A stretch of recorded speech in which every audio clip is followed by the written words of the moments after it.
Keep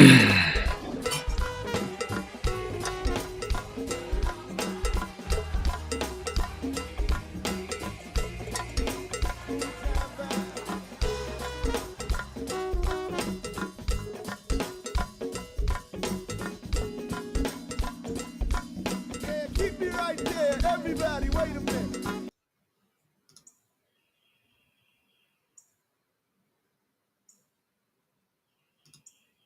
I mix what I like, what I like. I mix what I like is exactly where you want and need to be. I mix what I like, organic, vegan, soul food from your immediate diet. Live healthy. Live healthy.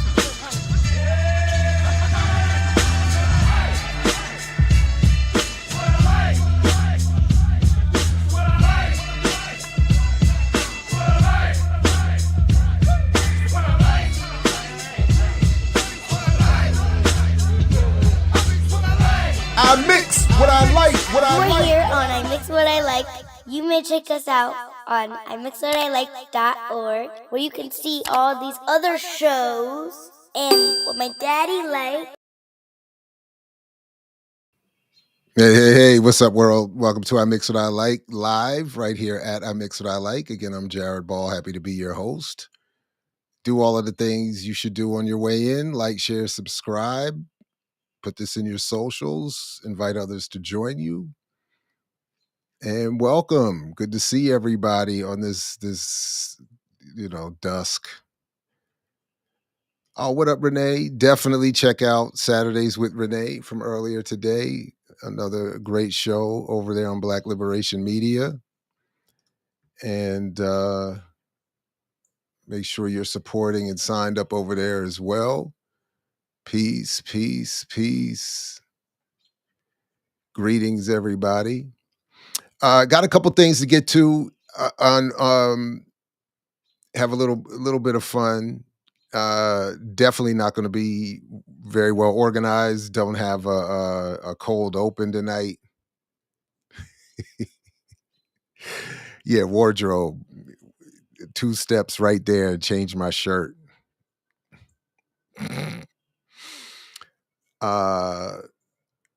That's it. Saturday Supper Live. There we go. SSL. There we go.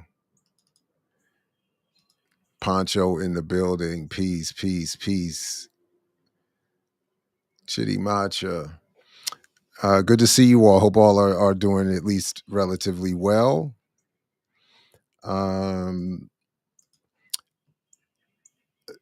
Yeah. So one thing I know I wanted to do. So unfortunately, we're not actually, as I said on Saturdays with Renee earlier, I had planned on us. We were supposed to go see Sinners tonight, but we're going to have to reschedule for that too.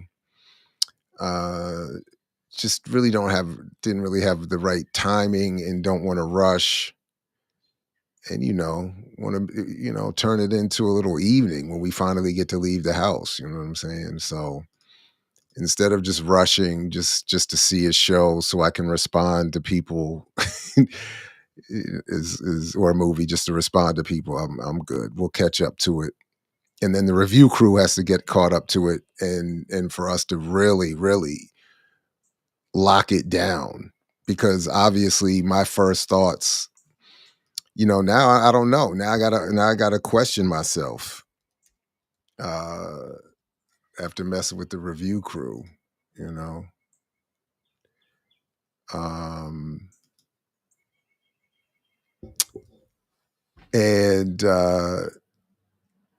man, have I done this again? I keep thinking I have this thing found and ready. But yeah, so we got a couple things about BuyingPower to get to tonight. And I do want to talk a little bit initially about this first look I've had at the BlackPowerScorecard book.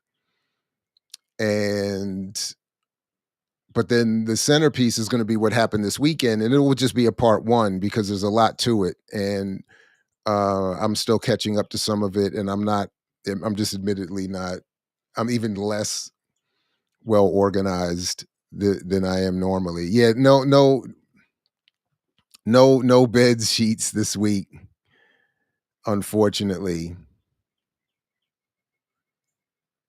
But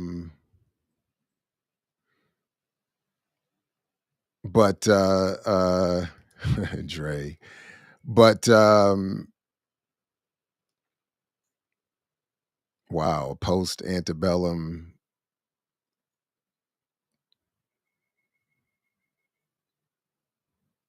So in other words, a post Civil War vampire movie.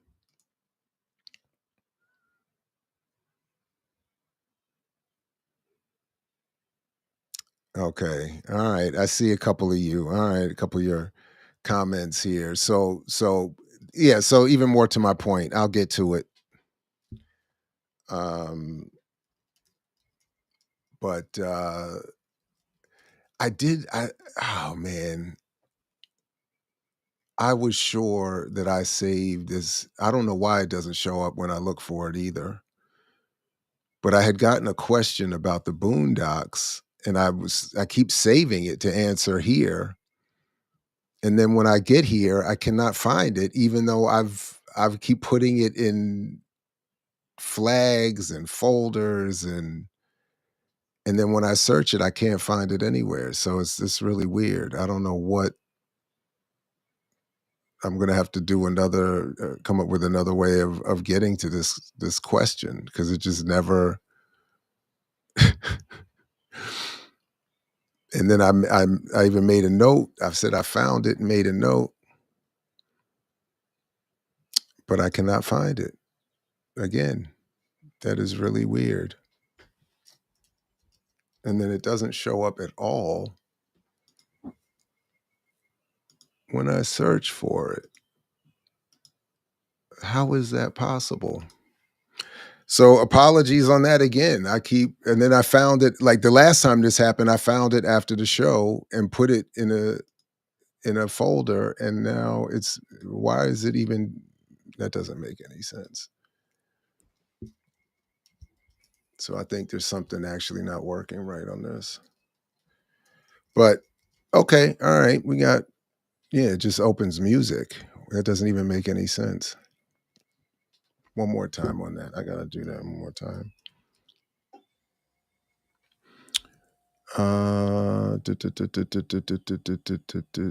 Yeah, that is really weird. All right, well.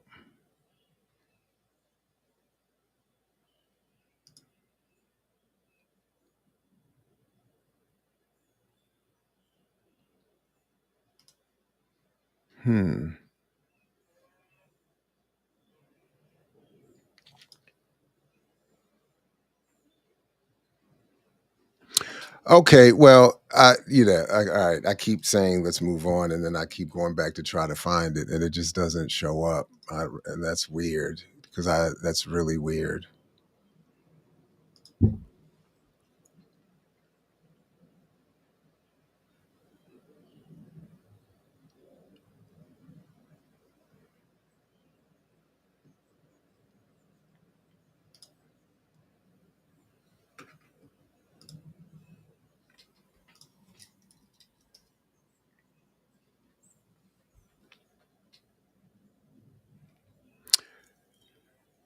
But there it is. Okay, so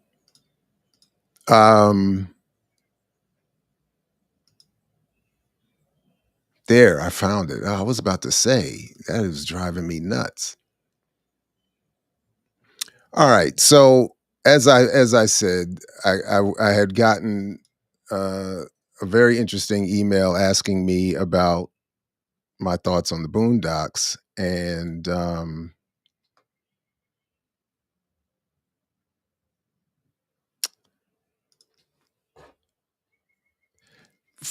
so a couple months ago, I did a video about the Boondocks episode on Dr. King, which I said was the worst episode.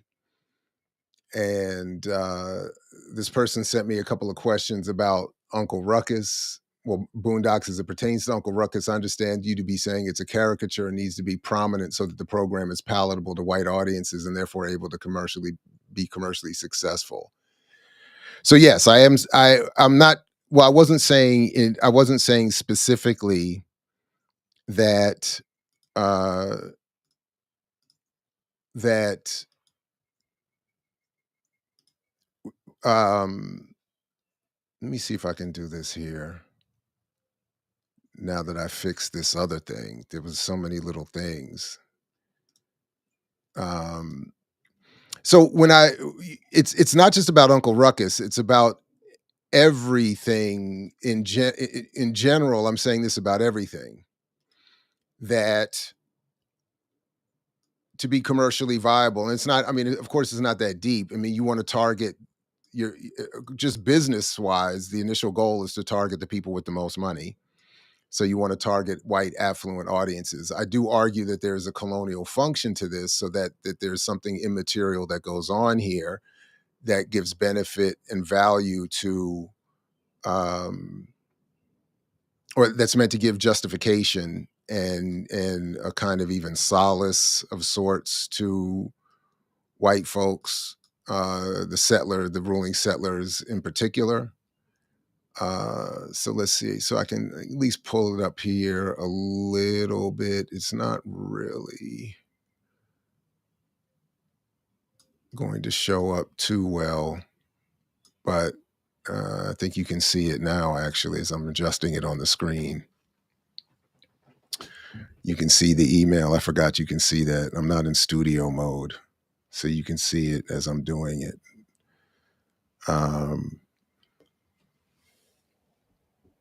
Let me just slide over here like that. All right. So the first question here is as it pertains to Uncle Ruckus, I understand you be saying this caricature needs to be prominent so that the program is palatable to white audiences and therefore able to be commercially viable. A few questions. Am I understanding the argument correctly? Is this the argument correct for this instance, but may differ elsewhere in your work regarding similar elements of storytelling? So you're not missing any nuance. If so, this audience referred to in the video mass audience is white consumers, or is it decidedly white advertising entities that orchestrate the media environment, perhaps a combination of the two? So they work hand in hand. If you can appease the advertisers, they'll be happy. And what appeases them is an ability to capture their target audience. So it would need to work hand in hand. But you can't have, you're not going to capture a mass white or any other mass audience without the support of advertisers, the ruling elite advertisers in particular. So yeah, I would say that it's somewhat of a combination, but it's ultimately targeting the white settler ruling elite, which manipulates commercial media through advertising. I want to note that I generally understand the argument and concede its premises and conclusions. The example made me curious about how to make sense of some details when sharing these ideas with people who are especially incredulous when the framework is applied to nominally Black media.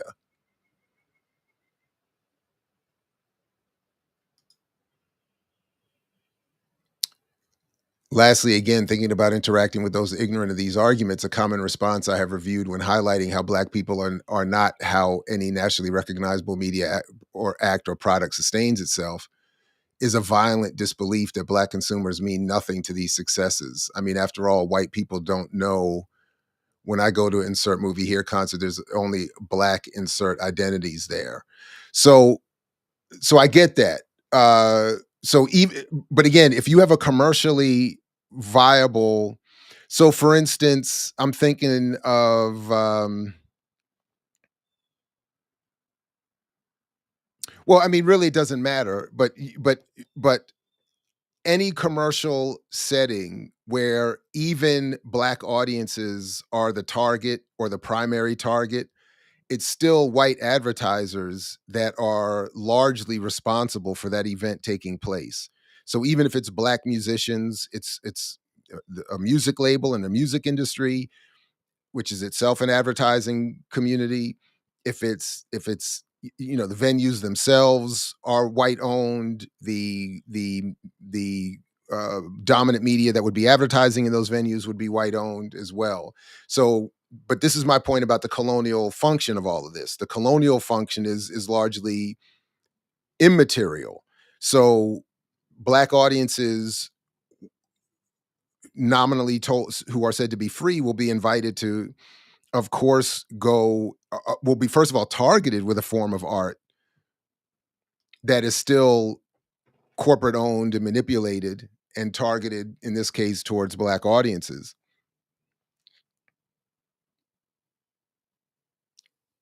But not necessarily with the idea that there'll be that anyone will be making maximum financial profit. This has more, I think, to do with the manipulation through public opinion, psychological warfare, whatever you want to call it.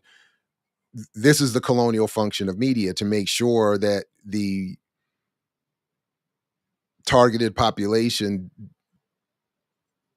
doesn't do a number of things.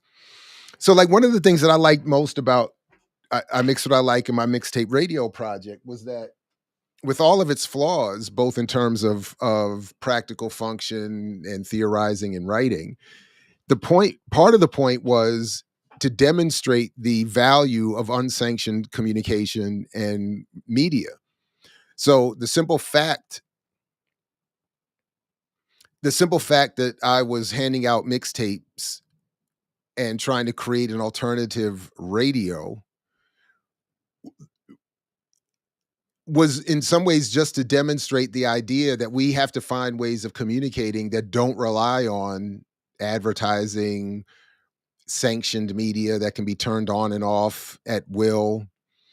In fact, I just got sent this other story that in many ways relates, that I'll share in just a moment. But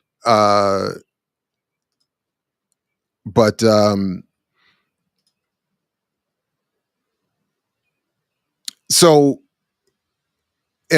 so again, part of what I was trying to say was not, obviously, when, the mixtape wasn't, I was operating at a loss. I wasn't going to make any money, but much like anyone else engaged in news media, or many other people engaged in news media, they are willing to operate at a loss because they're trying to demonstrate what is their preferred mechanism of communication, and of course, trying to infiltrate the public sphere with their ideas.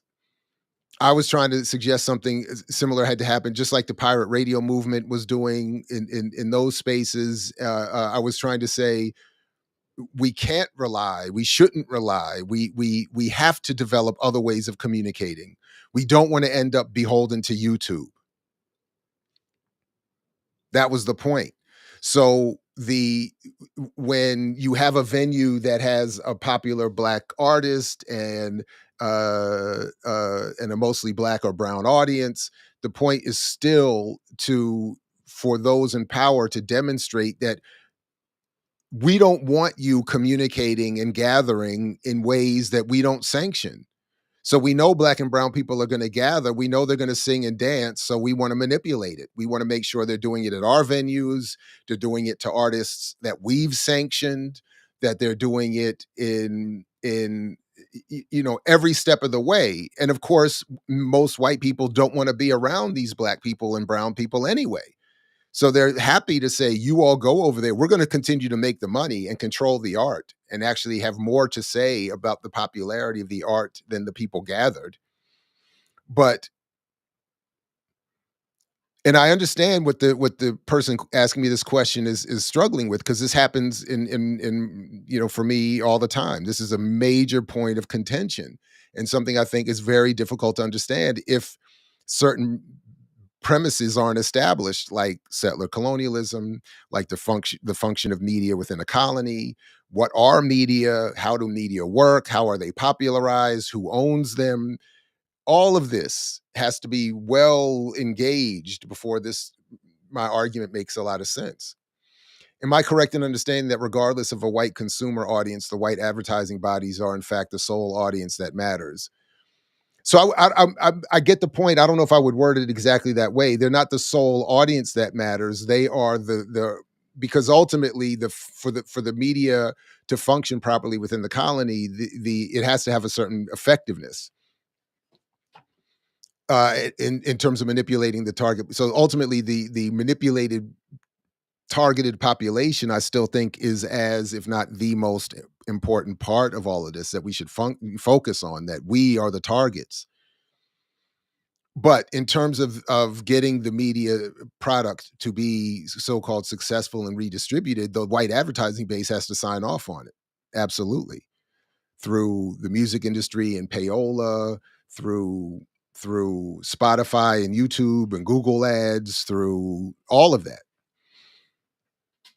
And again, I'm arguing that that's not as much about making money or selling products as it is about managing and manipulating popular culture and ideas. But again, that's long been a point or of contention. See the recent criticism from Stephen Ferguson, relatively recent, and I've still not heard from him on when we're going to get this visit scheduled. But and then lastly here, or is the nuance that does confirm that Black consumers are negligible to the purveyors on the books, but while advertisers are king share of value, white consumers do have some semblance of indispensable monetary value as a theoretical block.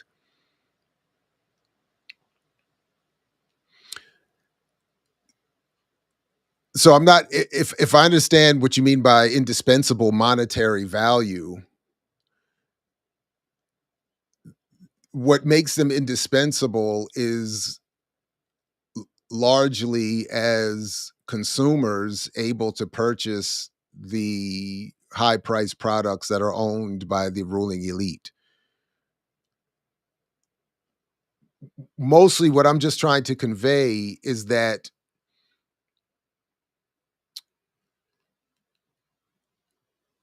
and I appreciate, the questions, but and sorry for taking this long to respond to them, but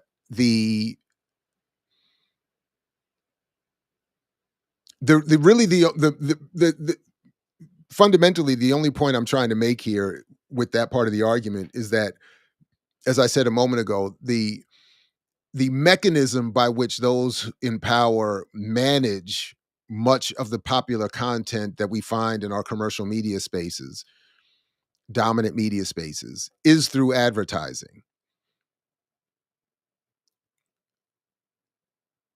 If everybody is chasing ad revenue, then those who have the ad revenue to spend have all the control or lion's share of the control over what the content is. So now they determine that by how many eyeballs or ear holes or sales or spins or clicks or likes that are generated. Obviously, a still white majority and in terms of where the money is, white, affluent community, even if they're not numerically the largest size, they are financially the largest size.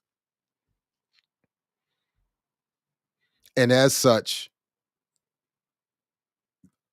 as a mechanism, a function, you want to keep them happy and satisfied and shopping. And part of that is reaffirming their settler colonial status as their white ruling elite status, feeding all of that. And that's why I really liked, my attempt to apply Fanon's use of radio alger, or Fanon's explanation of radio alger and the function of radio, the national radio of France, or controlled by France in Algeria. The purpose of it was to make the white settlers feel better. So that's why when you listen to I was making the point about NPR, but a lot of dominant media, even that which seems to be Black targeted or centered, it's all there to make white advertisers, executives, or audiences feel better about their status. So if they do tune in, they get a version of Blackness and the Black experience that is not threatening to them. Makes them feel good.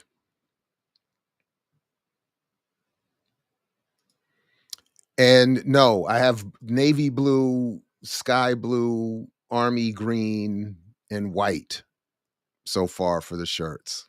And again, my goal is to never wear anything else. until we get the Black Liberation Media logo redesigned and everything. Everybody signs off on that whenever that happens. So I hope that makes sense. And again, thanks for the questions.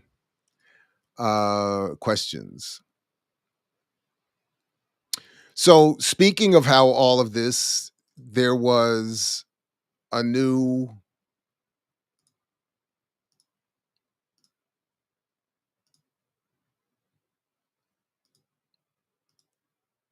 this new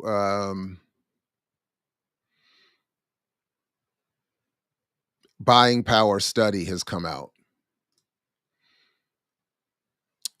And of course, it's from Nielsen, one of the three dominant purveyors, Selig number one, Nielsen right behind them, McKinsey right behind them.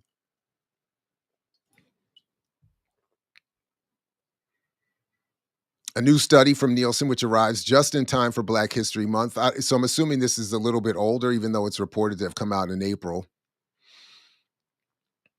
That Black buying power is increasing. The Nielsen report serves as a green light for brands and programmers to invest in customer-centric strategies that deepen connections with Black audiences, and opportunities abound. The study estimates that Black audiences will pack $2.1 trillion in buying power in 2026, up 2.4 times since the year 2000.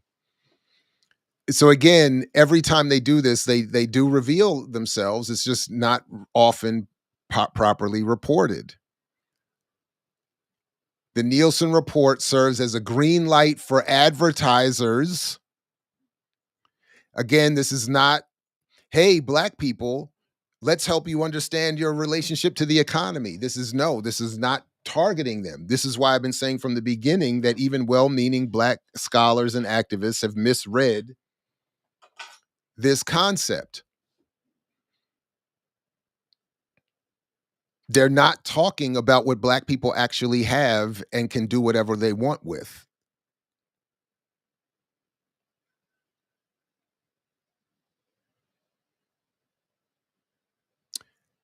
And the report, I did download it. I mean, it's something I feel like we've even looked at it here already. I feel like this story is just late and showed up in my feed. But it's not but it's well summarized in this story here. One thing is certain: brands' approach to Black consumers cannot be business as usual.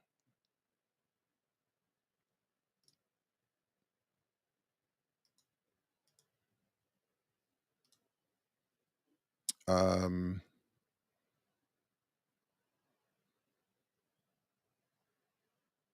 not even sure who they're quoting here, but I think they're quoting the report. I'm sorry, yeah, they're quoting the report. Which, didn't I download it again? I did promise I wasn't going to be as organized as. Yeah, I did. Here it is. And just quickly, I'll just pull this. I'll come back to that in a second because the summary there is just as good. But here's the report. And again, I feel like we've gone through this report already, and it's just like all the other ones. But it's just telling, it's Charlene Polite Corley, the VP of Diverse Insights and Partnerships at Nielsen, said that 67% of Black Americans are likely to seek out new brands if the current provider doesn't align with the causes they care about. So again, you have a Black woman's face there. You have, her with this nice title, and it says Black in the story. But Nielsen's point here is not to tell Black people how to understand their relationship to the economy or do better with their money. It's here to help advertisers target Black consumers. So they're not saying even, hey, Black-owned businesses. They're saying any of you, all of you white ad buyers with all that ad revenue. Oh, and folks, I'm telling you, the Selling the Negro video, the comments, some of the comments on what I had to say about Rizza Islam's misunderstanding are wildly just bad. And the criticism is always consistent. It's never based on data or research. It's never specific to a claim that I've made or data that I've shared. It's always something about a feeling, or I just don't understand, or whatever. But I'm promising you, the reason I'm bringing it up again, people are not, in fact, I don't want you to take my word for it. I want you to review the work. Like, I'm not hiding. I want people to see the work. So, but what I'm trying to show yet again here is that the purpose of these reports is not to help Black people understand anything about the economy. They're not even talking to Black people. They're talking about Black consumers, and they're just simply saying, here's how you get them. And they're saying that Black people have the buying power because they're trying to the Black media outlets want to be able to again assure the white advertisers, when you spend all this money with us, we're going to get you, we're going to tap you into this 2.4 trillion. And again, they just cite the Selig Center. They don't even tell you what report. They don't say anything about anything. There's no footnote. It just says this is what it is. And that's all that they have to say about that. Black people on the web, this is how much time they spend, what ages they are. This is how you need to target them.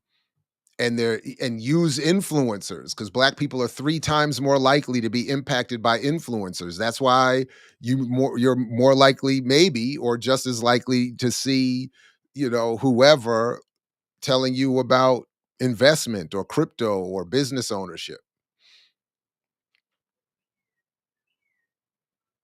Radio is still big in the Black community, so they're saying advertisers go,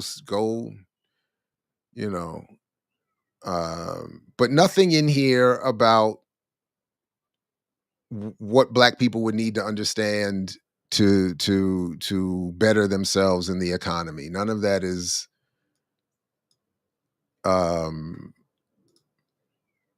meant to be part of the equation here. So, but when we come back, there are a couple other things interesting in this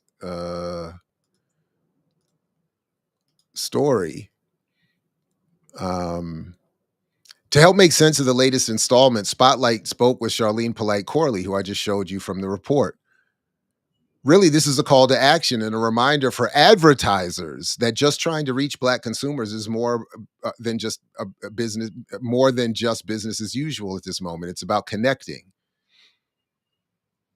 Nielsen's latest study offers critical insights into the economic and cultural influence of Black consumers, reinforcing the importance of intentional and authentic engagement or advertising. So again, we're here to help advertisers. That's it.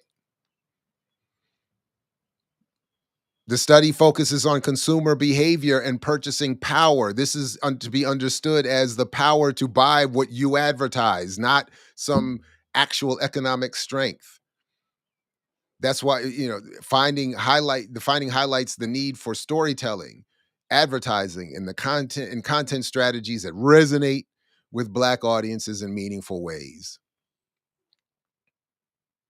But any company looking for a return on investment, ROI, on their ad dollars should know that it's more complicated than that. So again, look who they're talking to.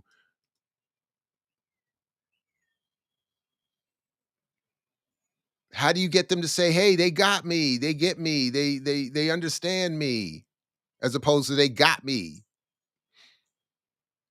Understand the nature of conversations with Black audiences. Yes, we are still a community and a diaspora, but intentionality and nuance can just really superpower a brand's efforts and help them be more effective. Again, superpower a brand's efforts. The diaspora, the Pan-Africanism is not meant to help Black people in this context. It's meant to help Black people be targeted. How podcasts offer audiences content that is less scripted. So you get podcasts, product placement, your stuff. Among Black listeners, podcast ads continue to drive strong brand recall, motivating listeners to learn more about to make purchases. In fact, 73% of Black podcast listeners were able to recall a brand name after ad exposure compared to 70% overall. Black people are 3% more reachable. Nielsen survey found that 54% of Black listeners are more likely than overall listeners to buy a new product when their favorite podcast host or local radio personality mentions it. So again, advertisers should take note of the strategies that took root. Nielsen advised companies looking to make a connection to focus their investment on growing and amplifying women's sports stories. So there's nobody's advising Black people with any of this. They're advising companies who are advertising. The biggest takeaways: the right data partners and inclusive approach to cross-media data are essential, and think beyond the generic ad buy to reach audiences wherever they're tuned in. You can have super targeted communications, right? And there's a chance to take advantage of that to reflect someone's unique experience. It's a great opportunity to go beyond just reach and tap into a connection. Really dig in to that specific experience. And Nielsen is here to help.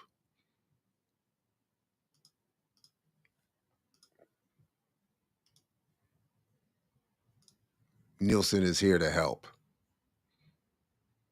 Because any company looking for a return on investment will find value in all of that. So,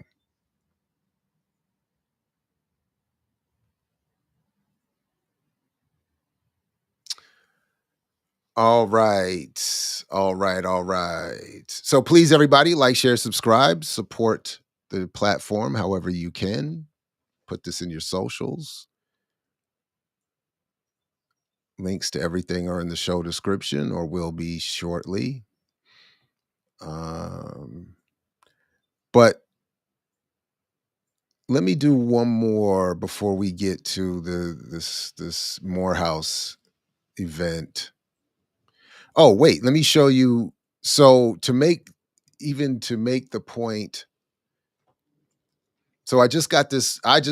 just sent this to me. So I was supposed to have a conversation. So I got invited. So someone who runs, let me not say more for right now, but someone who runs a DC area museum that targets Black history and experience and culture reached out to me recently to ask if I would be interested in participating in some event. And I said I would, but I did want her to know that, actually, you know what? I'm not in, let me back up on that and check myself on that, because I'm not entirely sure. But I wanted this person to know up front. So I said, something like, I'm happy to participate, but I just want you to know that I do have a particular criticism of museums. And this person expressed some curiosity, and we were trying to set up a time to talk about it, and we haven't gotten there yet. But this story makes, in many ways, the point that I have been making for some time around my thoughts on museums and what they are. So this story here, the Trump administration begins Black History Museum purge with Black excellence artifact removals. Trump launched an attack on the museum, often referred to as the Blacksonian, in late March after signing an executive order. The Trump administration has initiated the return of exhibits from the Smithsonian's National Museum of African American History and Culture to their original owners, including the original 1960 Woolworth's lunch counter, according to Black Press USA. The exhibit features sections of the original lunch counter where the sit-in protests began in Greensboro, North Carolina, on February 1st, 1960. We are long past the time when you can erase history, anyone's history. You can take down exhibits, close buildings, shut down websites, ban books, but we will never forget. Trump attacked the museum, often referred to as the Blacksonian, after signing an executive order. Museums in our nation's capital should be places where individuals go to learn, not to be subjected to ideological indoctrination or divisive narratives that distort our shared history, he said.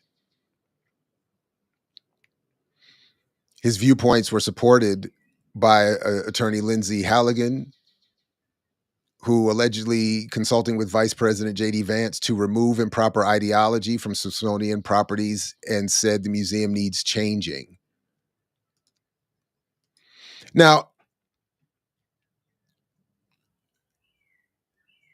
so this sort of speaks to my point, why I'm critical of museums and why I've not wanted to be supportive of that museum or really any other one. Because museums are ideology. They are ideological. They are meant to communicate a colonial victory. They are, as my former professor Ayeli Bakari said, where African artifacts are taken and put they're taken and put in no place as trophies and rewards for the conquerors. So as I was trying to convey to this person inviting me to this event, I don't the history or cultural expressions that are meaningful to me, I don't want to see them in this country's museums for this exact reason. The Trump administration is at least being honest here when they're saying ideologically museums serve a function. Now, I think they've missed the point, and this is what Orasami Burton pointed to when he was talking about Trump attacking the liberal counterinsurgency. That Trump in his unsophisticated retrograde approach to the world isn't advanced enough in his thinking, and his administrative supporters are not advanced enough in their thinking to really see what was happening here, to see the liberal counterinsurgent purpose of these museums. So by attacking them, it will appear as though they're attacking something meaningful and progressive, and then but but it isn't. The problem for me becomes worse when those who defend the liberal counterinsurgency will be reaffirmed as the appropriate spokespeople for Black and other communities. Again, reminding us never to go too far left in our analysis or our behavior, that our goal should then become not liberation, but a restoration of a museum. But as Trump is pointing out, just more aggressively and more crassly, when my team wins, I don't want to see your stuff. I don't want to see your flag. I don't want to see your team's trophies, even if we've collected them through our victories over your communities. I don't want to see them anymore. So he would just be, Trump is the Nazi that doesn't want the lampshades made of Jews' skin. He wants the Jews exterminated, but doesn't want the lampshade. He wants the genocide of indigenous people, the enslavement of Africans, and the continued repressive treatment of these communities. He just doesn't want to, I just don't want to have to see it. I don't want to have to see it be, and then I don't want to have to see it being projected as some sort of triumph or honor for these communities that I'm intending to demean ever more by the day. He just doesn't get the liberal counterinsurgent purpose. So that's my point. Like, I don't want go-go museums. I don't want hip-hop museums. I don't want African American studies museums. I don't want I don't want, what would be next, a Black Power museum. I don't want to see all of that. I want what Dr. King said. Don't give me a museum, don't give me a statue. I want what I'm struggling for. Or like I like Kwame, I just want power. That's it. That's it. You can keep your museums. I just want power. So so we'll see. I mean, I'm happy. I'm always happy to build. I don't have to be, popular or well received. But if I don't want to deny that that's, I don't want somebody to feel bamboozled by, or disappointed that I've showed up and done something they don't want done. So, um, but yeah, that's so I did want to mention that very quickly uh before I got to this. uh I'm just gonna skip that and skip that. So again, like with everything tonight, especially, I am going to do more with this maybe at least.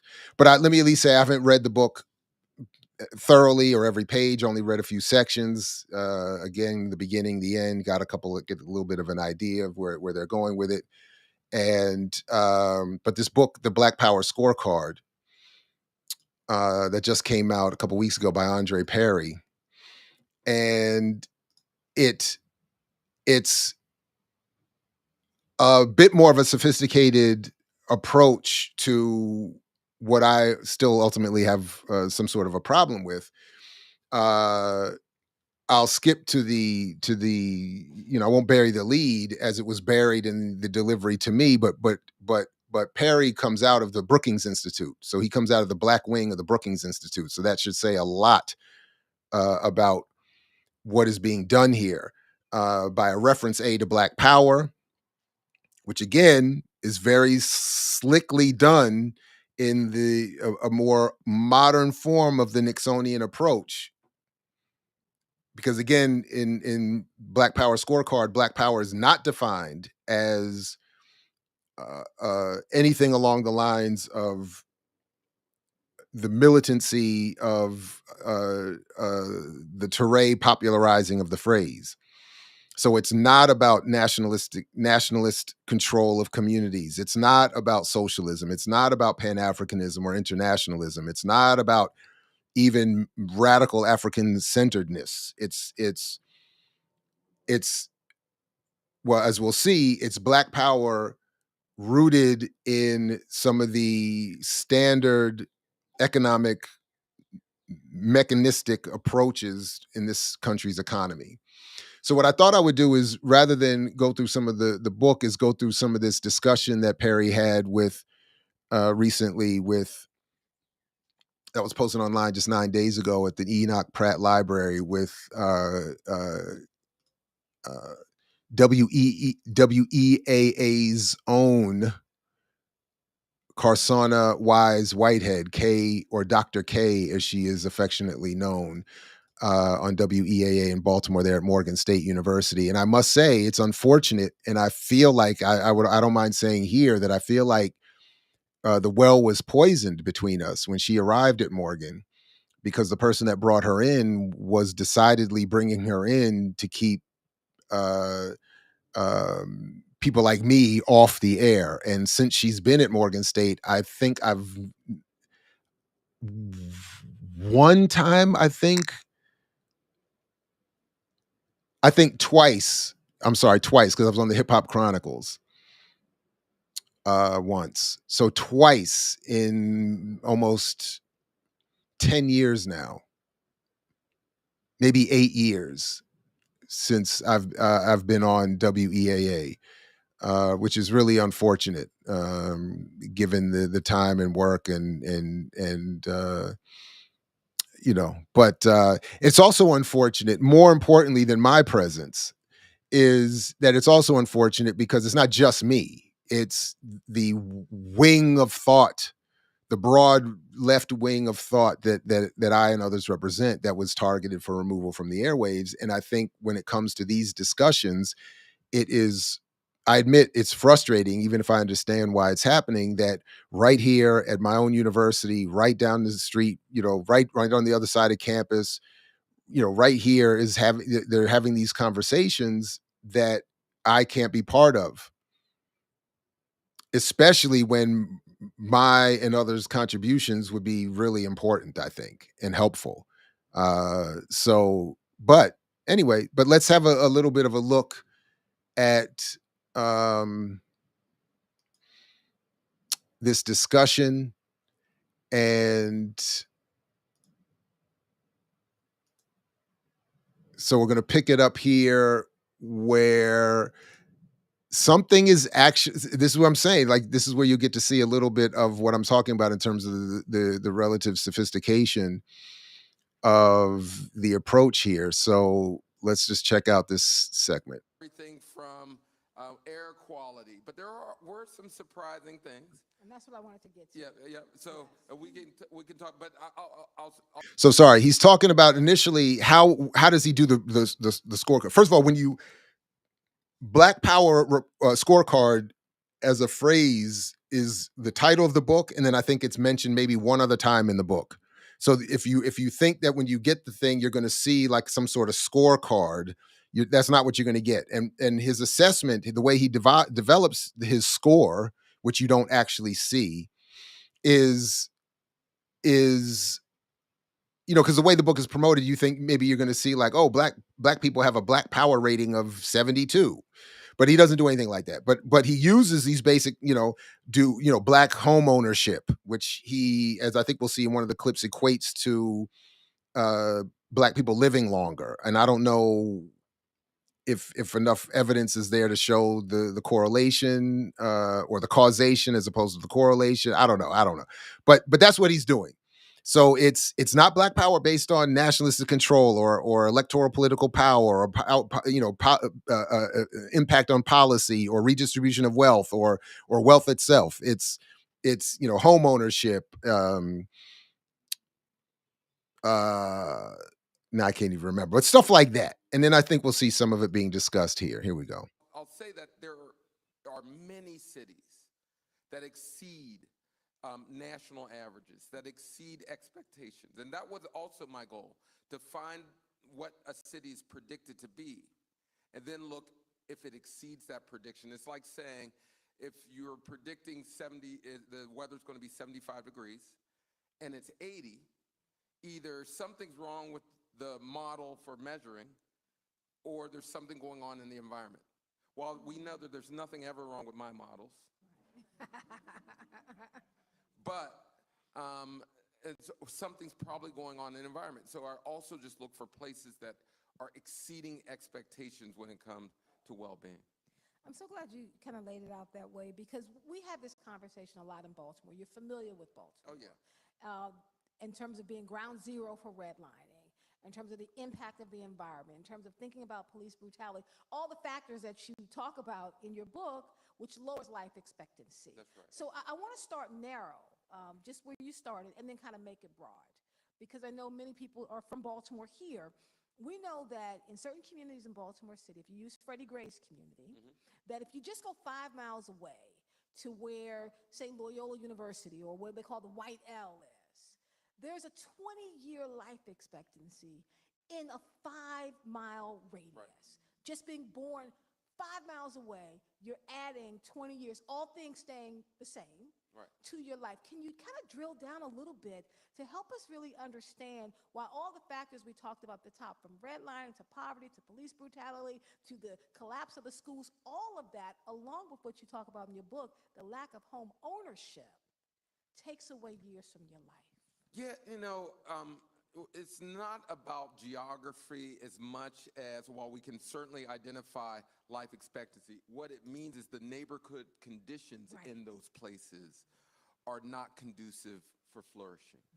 And so we certainly point to redlining because, and most people know me through my work on housing devaluation. Yes. That's how I know you. Yeah, and so my research in 2018, we looked at homes in black neighborhoods and we compared them to homes in white neighborhoods.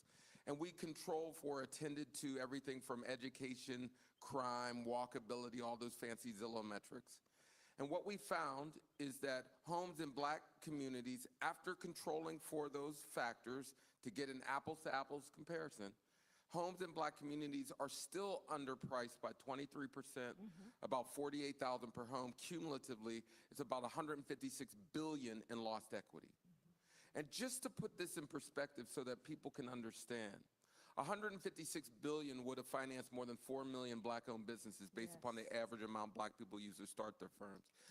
So here again, this is what I'm saying. This is his approach to Black Power. So and he references McKinsey, which I think is interesting because remember, McKinsey's involvement in buying power mythology has largely been around, as we've talked a lot about here, around the positive impact on the overall economy that a reduction in racist harm against black people would mean. In other words, as he's saying here, if you all don't devalue black homes in this racist way, you would generate $100 and whatever he said $billion, which could help all these black businesses. Now, of course, what he leaves out is a number of things, starting with, and I should find the link again. We need to, I don't even know, did I even clip that? If I didn't clip it, I need to clip it. Starting with Renee's discussion of black home ownership on Saturdays with Renee over there, of course, on Black Liberation Media.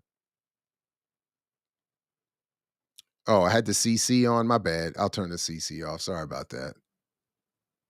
I don't even know why it's on. No, it's not on. That must be if you see it, it's either you or the video itself. It's not on though. Yeah, I'd never have it on. So that would have been weird. And yeah, Renee, I know the volume is low on the video. I can't turn it up. I should have mentioned that too, everybody. I can't. You see here, this is their fault. So this is another reason why they should stop excluding me. No, I'm just playing. But you can see here, it's all the way up. It's just the volume on the video.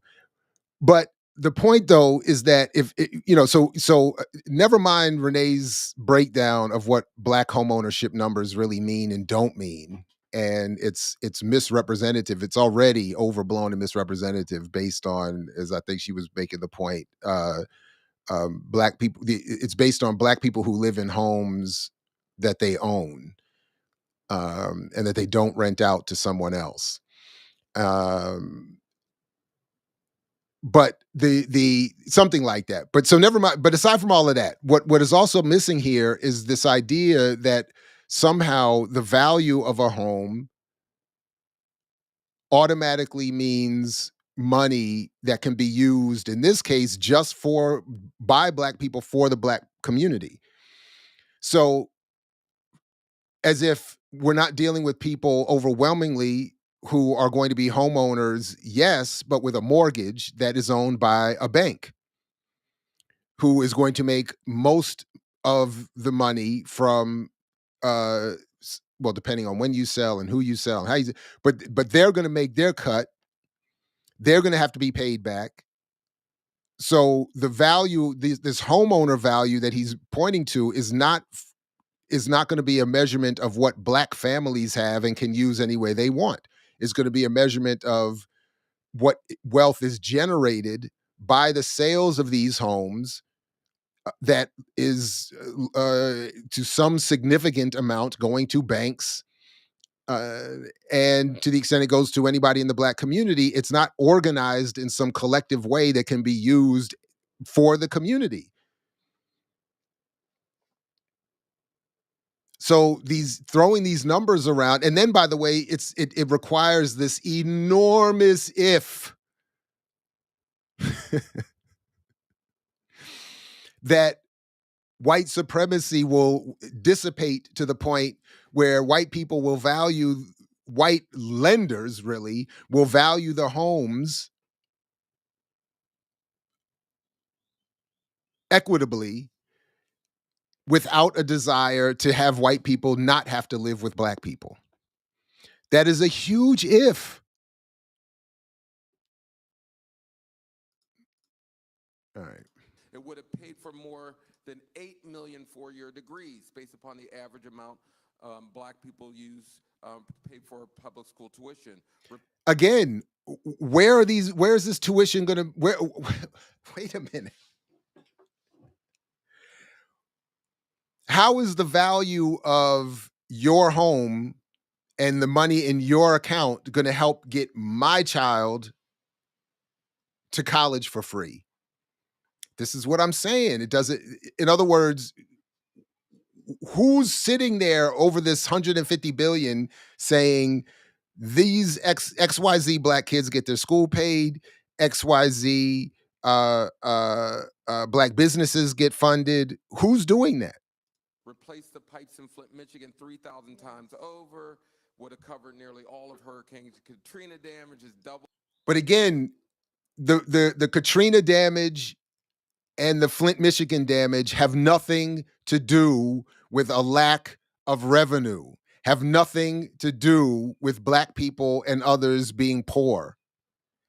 The poverty of the black community is not why the governor and all of them did whatever they did with the switching out the pipes and this, that, and the third and poisoned the people. It's not why the levees broke, however you want to remember that history in New Orleans. That's the poverty of the black community did not break the levees. So there is an absence of will. There is an absence of political will to properly fund black communities or to equitable give benefits really to anybody, certainly black people. But the way he's framing it here is as if, black people could do all this stuff. We just don't have the revenue.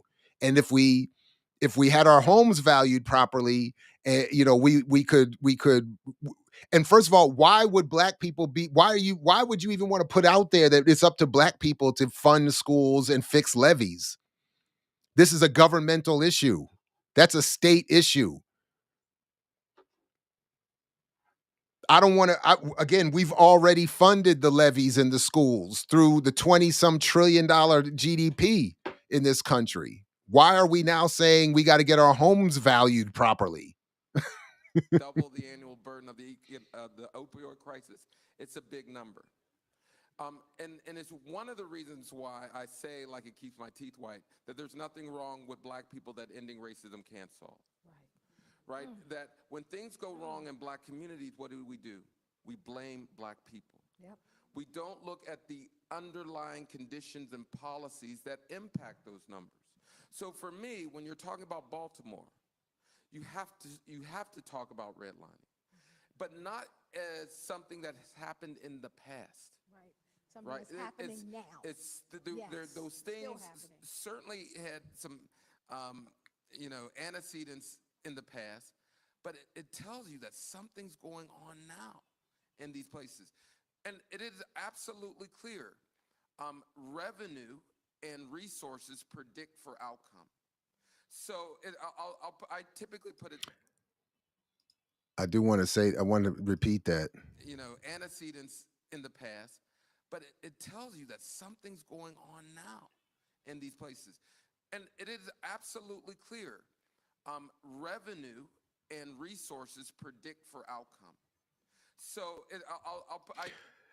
So that's where I'm saying it gets a little more tricky than the standard approach here. This is a sophisticated Brookings Institute approach. He's right. It is policy. It is white supremacy. It is investment drives opportunity and makes all the difference. That's the point. But then why keep peppering it and going back and forth with this notion that if black businesses were properly funded, if black homes were properly valued, everything would function? That's like saying if, as Malcolm pointed out, a chicken laid a duck egg, it would be quite a revolutionary chicken. The economy works well for the 800 people worth $6.2 trillion. So, yeah. I just wanted to let me skip ahead just a little bit here, but I wanted that part to play where he says investment is what nothing. In fact, he goes on to say nothing grows without investment. This way, if you're growing a head of lettuce, and the lettuce isn't growing, you don't blame the lettuce. Right. You look to see if the soil's enriched. You look to see if it's getting sunlight, if it's getting rainwater. You never blame the lettuce. And so for me, when I see communities in Baltimore, in Chicago, in New Orleans, I'm looking at the soil. I'm looking whether it's getting rainwater, whether it's getting sunlight. And so for me, and let me be clear, there are lots of places where Black people are thriving. But it's not by coincidence. It's because they're getting investment. Nothing grows without investment. So that was the line. Nothing grows without investment. Now, the trick bag, though, is that being from Brookings, his point is the investment should come from private equity and corporations and not the state. Because ultimately he's correct, and the state should be the one determining this, not some private company. So it's almost like it would be fitting for a Brookings Institute to have a well-argued position coming from a Black spokesperson arguing for private commercial market solutions to what are public policy and investment and problems, or just public policy problems. And I can't turn the volume anymore up on the video, everybody. So I apologize but just maybe make an adjustment on your end, or it's just designed to make you focus more. But there's nothing I can do about it here. All right, let me move on here. You got to figure out your transportation, but home ownership also predicts for civic engagement. Ownership in general, particularly for the descendants of the enslaved, for people who were once owned, to own property. That's mythology, by the way. The idea that people who don't own can't be involved or are never involved is mythology. That's part of it's encouraged that way. There's always the idea that only homeowners care about their community. So, well, on one hand, you could make it so everybody is really an owner and has more of an input and stake in their community. But we've also seen where people who rent, who are in subsidized housing, organize and rebel and join movements all the time to improve their communities. So that's not, again, home ownership is not some magical solution to these problems. To hire employees, it means something different, right? But when I say home ownership, I want to be clear. I'm not talking about at an individual level. When home ownership rates are higher overall in an area, that's where you get better outcomes. Okay. So for me, what I also do in the book, if you see, I want to beat back against this individualistic notion of wealth building. We have to think about community wealth, what it means to be a strong community. Because when you have community wealth, you have better outcomes. And too often, the conversation is about how can I be rich, right? And we know too well that there's too many nefarious ways to get rich. I joke, I don't joke. I say in the first chapter. Now you do want the closed caption. Who famously said in the album 444, what's better than one billionaire? Two, especially if they're the same hue as you. So can I just be real with everybody here? It bothered me that a book that came out so much longer after mine that deals somewhat with the similar topic would quote the same artist in the same album, but in a very, very different way. Because I noticed that in the book too.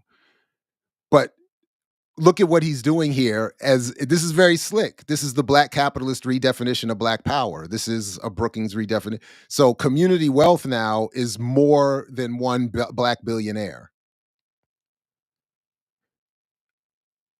So he sprinkles these seeming like gems, but they're framed in these very Brookings styled ways. It's slick. Now, I critique that because it makes little sense. In this regard, it's always been about the means of production. If Wow. you making $1 billion means that you're going to suppress somebody's wages, not give somebody health care, extract wealth and opportunity, which always happens in the music industry, one billionaire is not better than two. And for the descendants of the enslaved, this is what was, it's almost personal for me. That we've always had people who've mastered how to be a better capitalist all throughout time. I mean, from Walker to all these rich people, they He almost said C. figured out how to Dolores Tucker. That's replicate funny. white capitalism, right? And so for me, I always go back to the ultimate exploitive practice, which was slavery, right? Would we ever ask what's better than one slaveholder? Two, right? No, absolutely not. So why are we saying, let's make more billionaires? Now, I just want to be clear. I am not against individuals making money. I want people to make money. I don't want them to make money on the backs of communities.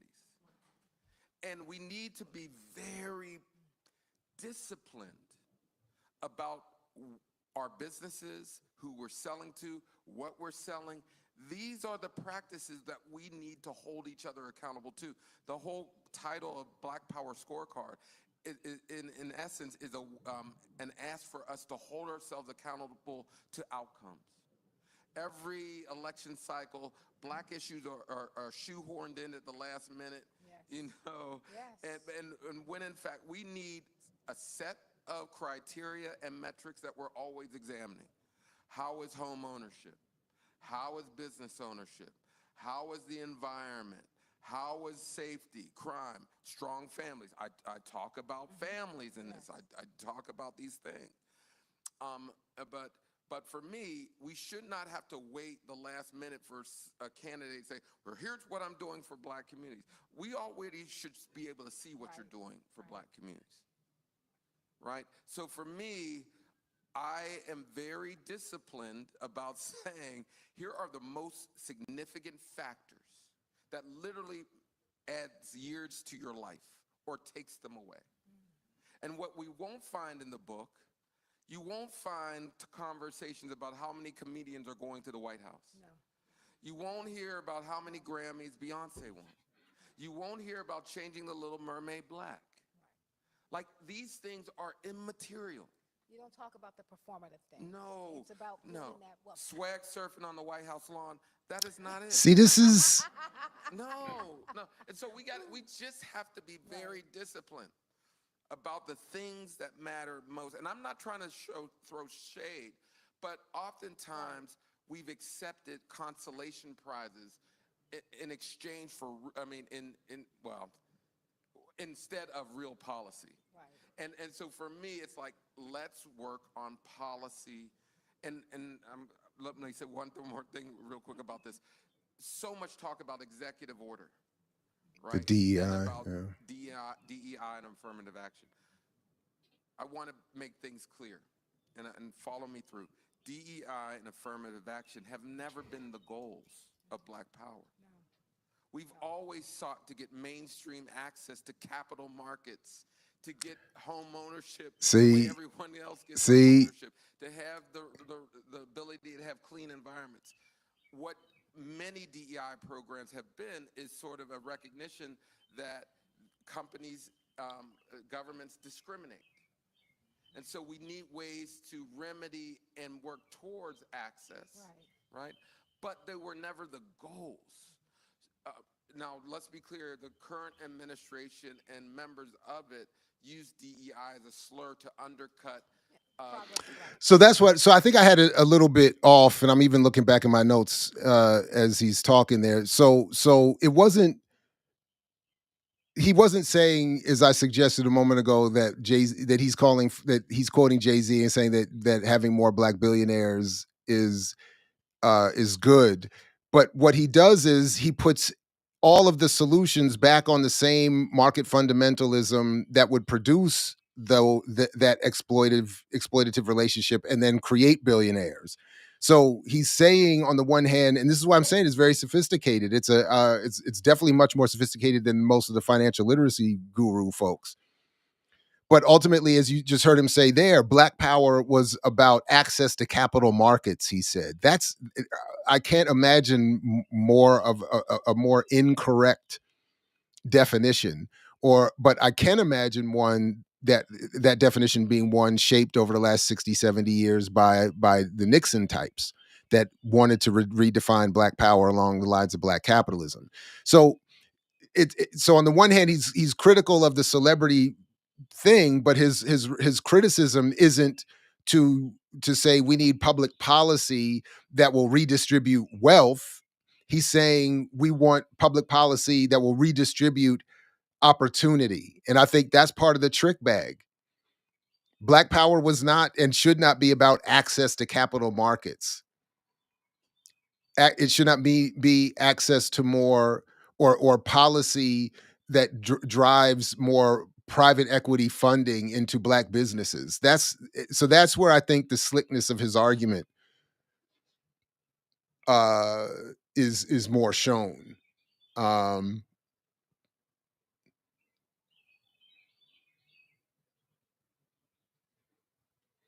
Let me just skip ahead to one last part and then we can move on. But let's see. A lot of that can happen at the municipal level. Certainly the appraisal gaps that you see in development, we can have state level policy addressing that. So just as a framework, I believe in starting local and then scaling upwards. And so for me, over the next few years in particular, I'm going to be working in communities all over across the country. I mentioned Lanier, but I'm working with people all over the country who are trying to figure out ways to do things locally. Because there will come a time, I do believe this, might be people fear that we may not go back to this, but there will be a political window of opportunity where we have to put forth policies. We better be testing them at the local level, right? And then when we have our opportunity, resource and codify them. So start locally. We do need sort of tax rebate innovations because when you have devaluation and you create development, a lot of people can't keep pace with the inevitable tax increases. So we can do some interesting things in terms of tax rebates, TIFs, other practices, and I haven't figured them out yet. But that's what we're supposed to do in this time. If we're going to invest locally, we need to figure out systems. All right. So, I might come back to some of it and look more at his work, but essentially, I think you get the gist, as I did, that he is redefining Black Power away from its more radical or origins or understandings, even in sort of base surface level understandings. And he's arguing for policy that would sort of grease the mechanism of private investment, Black business, entrepreneurialism. It's a very, again, Brookings. So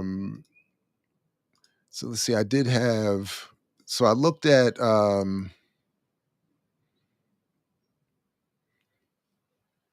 So just to get an idea, when he was talking about some of the projects that he's working on, I did look up a couple of them. And this is something that he co-authored about buying back the block, building Black wealth through community real estate ownership. Again, it's a Brookings, Institute publication. from 2023. And Brookings Metro is collaborating with developers and community partners in Baltimore, Cleveland, and Detroit as they attempt to buy back the block. Specifically, our new Buy Back the Block Lab is studying and advising these efforts of a cohort of community-based, mission-driven investors as they purchase commercial real estate in corridors within majority Black neighborhoods. In a 2022 analysis, Brookings scholars found that few Black households own commercial real estate, especially if we exclude rental properties. Only 3% of Black households own non-residential commercial real estate, compared to 8% of white households. For white households that do own commercial real estate, the average white household owns $34,000 of it, compared to $3,600 in the Black community. In fact, 81% of the value of non-residential CRE is owned by the top 1% of households that own any. In comparison, for owner-occupied housing wealth, the top 1% owns 16% of the value. This is a major missed opportunity for Black wealth building, given that non-residential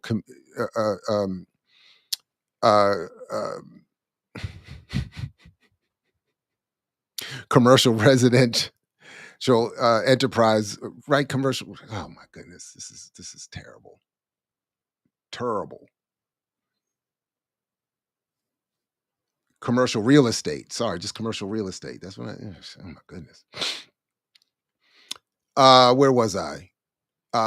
This is a major missed opportunity for Black wealth building, given that non-residential commercial real estate generated $512 billion in revenue in 2020. Income concentrated so heavily in white owners contributes to a wealth gap that sees the median white household $188,000 to $24,000, or 7.8 times more than Black households. This means that CRE owners in majority Black zip codes are getting less rental income than they otherwise could because of the undervalued properties. Why are they undervalued? Yes, it's racist. And the racism impact plays out materially because it's Black businesses, or it's businesses, whatever their color, whatever their racial ownership, that are targeting poor Black consumers. So they're saying that this majority Black zip code undervaluation results in $171 billion in retail losses in retail space for owners of these properties. Why local governments want to help buy back the block. So you just heard Perry talking about the starting at the local municipal level. There's, previous research shows that Black and Latino Americans face 10 to 13% higher tax burden. Commercial real estate, which includes all income producing properties such as retail, office, industrial, and multifamily rental or apartments, plays an important role in balancing local government budgets. Property taxes are an aggregate of 31% of all revenue. So they're saying if you buy up the block and get a proper valuation, you can get more tax revenue for the local municipality. In addition to identifying and structuring deals, the lab will investigate the role of nonprofit intermediaries in facilitating the Black commercial real estate ownership, as well as that of state and federal economic development policies that can help break the cycle of devaluation. So my point of just looking some of that up is just that this is the solution. And again, as I was arguing on Renee's show earlier, that we do, what we need are more above board legal equivalent arguments about how to approach all of this, so that we can both debunk the myths that are inherent to that argument, but have something to rally people around in terms of what they could expect and maybe shoot for. So again, everything keeps coming back to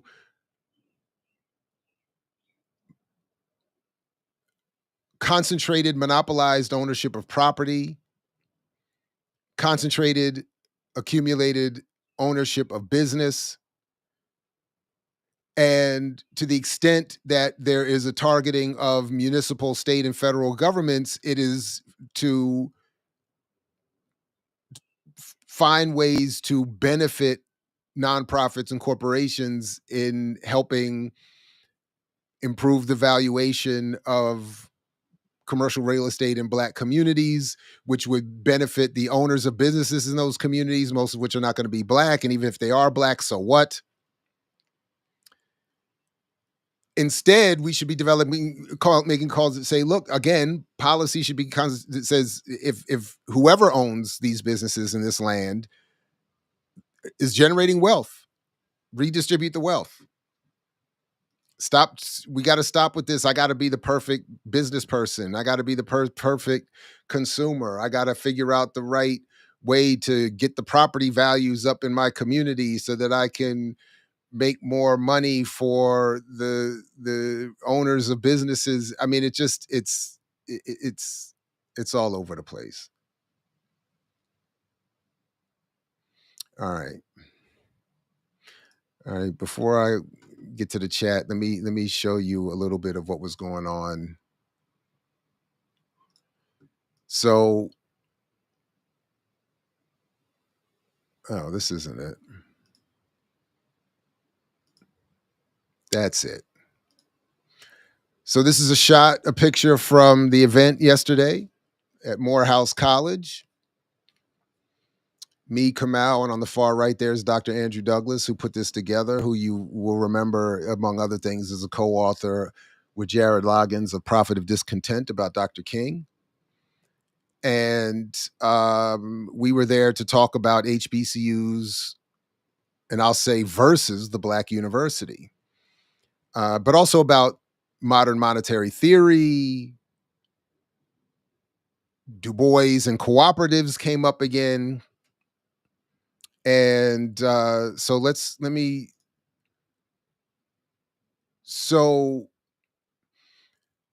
I already told them I want to have more discussions with Professor Douglas and some of the others who were gathered there yesterday. There were a couple of white faculty members who push MMT and had some interesting ideas about turning universities into basically using the argument around MMT to get laws passed that would allow for universities to become lending institutions, if I have that right. And Professor Douglas has created what he's called the Credo, a form of Morehouse currency in one of his classes to try to demonstrate this point, that the idea being that and this is why I need to learn more. I read too much too quickly and don't have it down fully. But the way I understand it is that because MMT argues that you don't need to raise money through taxes in a country like this where you have all this resources and productive capacity, you can basically you create the currency and fund what the country decides it wants. And then taxes are used, if anything, just as a sign of what people are interested in. But you can basically generate the finance. So the idea would be to turn universities into lending institutions, have them produce their own currency that would then be able to be given a value and exchanged for tuition, housing, etc. And then offer up some new opportunities in terms of what HBCUs collectively could do, and so on and so forth, So it's very interesting. I will say that just looking at my notes here, that and as I shared with them, we just have sort of tentatively promised more discussion. That one of the issues the first issue I thought of as I was listening and reading about this is that, again, because of maybe my own focus on and work, is that if part of the goal, as they were arguing, is to turn, in this case, HBCUs into centers of radical thought, different thought, cooperative thought, collective thought, where, as they were putting it, political organization and economics would be not as they are now, that it is not a zero-sum situation, a zero sum game, that the first thing that would happen is that it is the case, similar to my own work, is that all of this flies in the face, among other things, of this 150 plus year Black capitalist narrative, which has so captured HBCUs in particular, which are, of course, from their foundation, meant to produce that logic. So, because part of what is being advocated is that so as I wrote, because they were talking about creating endogenous currency, that is currency that is local to the host. And I said, even if an HBCU, created endogenous currency, there is no promise that the governance of the university will improve absent prior political organization and clarity of the goal. And then I put in my note, it's something we'll get to, hence Douglas's point about Du Bois and the academy, that for all this discussion of Du Bois and his legendary academic and scholarly career, for all of his contributions, for all of his arguments at one point in defense of cooperatives, at another point later in life in defense of socialism, the latter is what determined his relationship to the academy. And it was reminded in one of Douglas's articles that I think we'll pull up here in a moment, that Du Bois was removed from academia altogether. By the end of his career, by like halfway through his career, he was removed. He almost forget how long he didn't work at a university. It's like the last 30 plus years of his life, I think. He did not have a university job. So in part because he ran into the true leadership of these universities, who are the boards and the trustees, who are by mandate there to make sure that the school runs in service of making money, and of course the political ruling elite. So even when you're a Du Bois, and this is why, again, I'm saying even in 2025, I biases on the table, give a little more room than a lot of others do in terms of how they judge people within the academy. It's not a place where more can be done than is being done now. Well, let me not say it that way. That's not true. That's not true. Like everywhere, there's more that all of us could be doing, is more the point I'd be making. It's not that more can't be done, but it's not more likely per se than anywhere else. And even when you're at the level of a Du Bois. So that was just one thing that kept that I kept running into as all right, I'm just going to go in order here. I could not find where this came up initially. I don't know why I have this story here. It's from 2021, and I couldn't find which of the many articles I was reading over the last week trying to prepare for this past weekend's event, or this past, the end of this week's event. But somehow the Bluefield experiment, and I know Dr. Jessica Gordon Emhard writes about this, which I thought was interesting because the way she writes about it is kind of making the point I brought up the other day. The Bluefield was formerly an HBCU. It's no longer an HBCU. It's now, I think, predominantly a white college. But this article points out, and then I went and found this other, I was going down,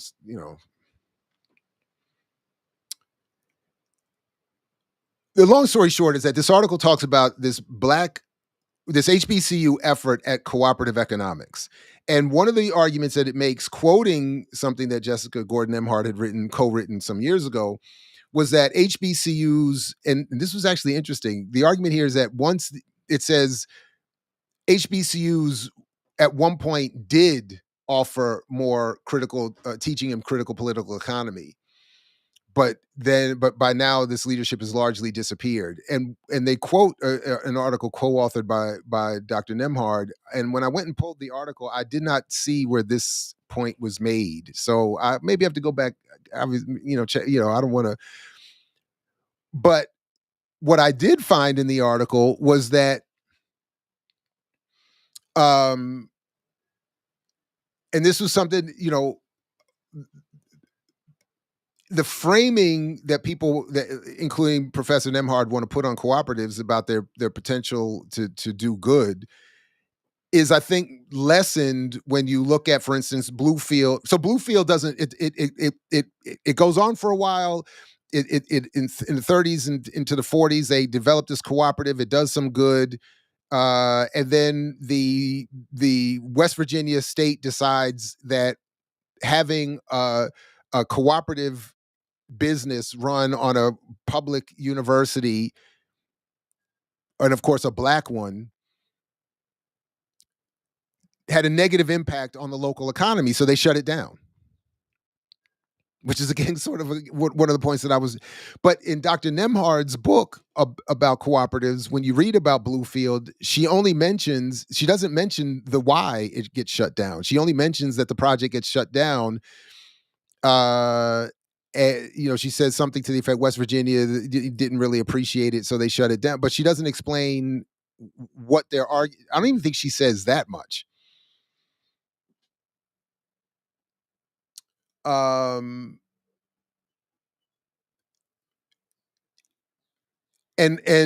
my point is that I think that that's done because she doesn't want, and others don't want to, while they're defending cooperatives, as this story is, and while this article does the same thing that Dr. Nemhard does, it's saying that Du Bois supported economic cooperatives without acknowledging that after 1940 he did not. But to maintain the frame, you have to say that the project got shut down, but you don't really fully explain why.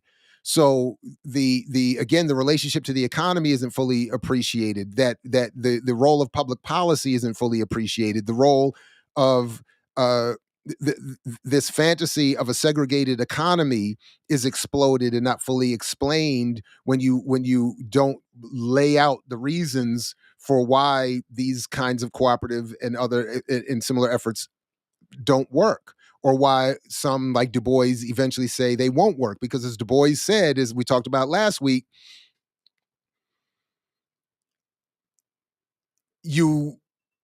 if you do a cooperative without the state involved, it's going to fail. If you do it with the state involved, it's socialism. The state doesn't want socialism, so the state crushes cooperative efforts in service of private enterprise, in this case in West Virginia. So this article goes through the same sort of standard story about Du Bois claiming that he supported cooperatives, and they, champion the idea of not only cooperatives, but what I do actually like about this article is that they do argue for a Black business school emancipatory business curriculum.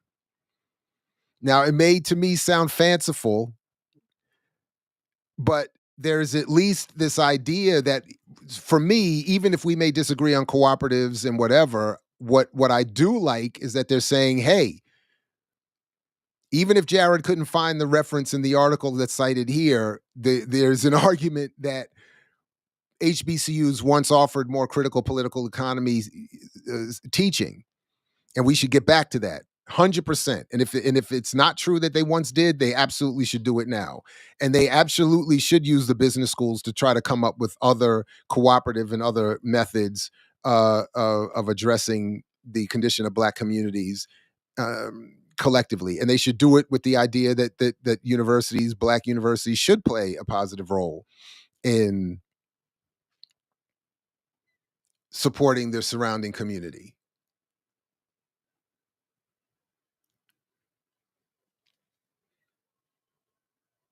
So as the article says here, but the Bluefield experiment ended abruptly in 1934. In a letter addressed to Du Bois, Matney, the president of the college at the time, explained that the cooperative store was closed by a general state order that all stores in connection with the schools or state institutions be taken over by the state.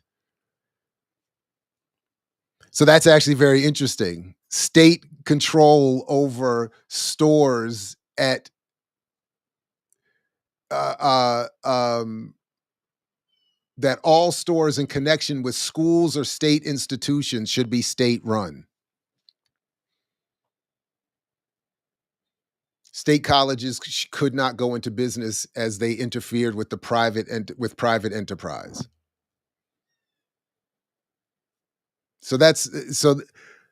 And that little bit is not in Nemhard's book when she talks briefly about the Bluefield experiment, because again, the point is, even when you have to acknowledge that it didn't last long or sort of win the day, you have to you can't really go into why it wouldn't have failed. That would be my speculation on the why.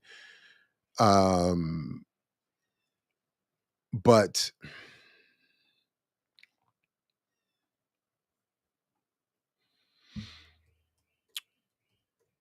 I did just note that there's no real explanation again in Nemhard's book. It's sort of described as a success story, in fact. That is the Bluefield experiment.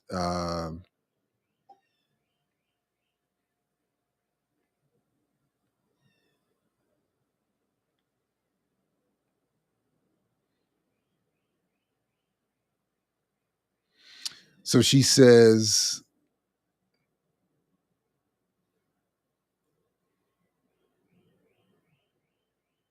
she tells what the store was there to do. It was there to teach cooperative economics to the students and be a commercial laboratory for the application of business theory and practice. After 2 years in business, the cooperative had paid all its debts. The store began to pay dividends of 10% on purchases made. The student members voted to use the profits to pay for scholarships. They became members of the Cooperative League of the United States in 1925. After several years of successful operation, however, the state of West Virginia eventually forbade its continuance, according to Du Bois. The cooperative appears to have gotten some national attention. Du Bois quotes a comment made by a member of the Harvard University Graduate School of Education to the Bluefield Cooperative Society's manager about its promise as a model. I'm convinced that you all are doing a splendid piece of work with this enterprise, end quote.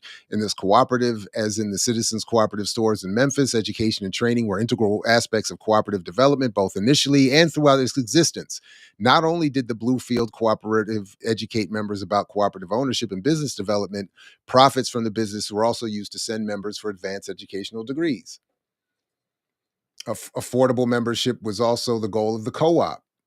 Finally, the success of the Bluefield Cooperative provides insight into how African-American cooperatives inserted themselves into the wider national cooperative movement by joining the National White Association and attending national conferences. And then that's it. So again, to not go into detail as to why it was shut down and to show the limitations of these efforts, or to show just again that it didn't survive past, what was it, 34, is, I think it. But again, I don't know why I ended up on this Bluefield thing. So I will, but okay, I'm just going to continue to go in order here. Now, what I did get to was one of the things we were asked to look at for the event this week was something. This is a transcript from a podcast called Money on the Left, which has a journal of a similar name that comes out of this crew that was gathered at this event this week to promote the MMT. So again, it's not a revolutionary thing. It's not. There are limitations, but I at least appreciate that there's some kind of an imaginative new way of thinking about what could be done here. So this piece here, the Black University Concept with Andrew Douglas. I'll put the link in the show description because again, there's a lot here. But one of the things that I appreciate that he brings up that we talked a little bit about on the panel is the difference between the HBCU and the Black University. So if folks maybe remember, if they've read themselves, Dr. Josh Myers in his book of Black Study talks about this. And Douglas here references a number of other examples going back to Du Bois, even talking about it. But essentially an oversimplification is that the Black University is not an HBCU. It is more of a concept and a philosophical approach to study that intends to liberate Black people. So how do we create the Black university concept or recreate the concept in this, so part of what he's arguing for is this currency idea, using modern monetary theory to advocate that universities become lenders of their own currency and therefore address in a cooperative way their many issues that would this would ideally reduce the cost to students, give universities more to work with. um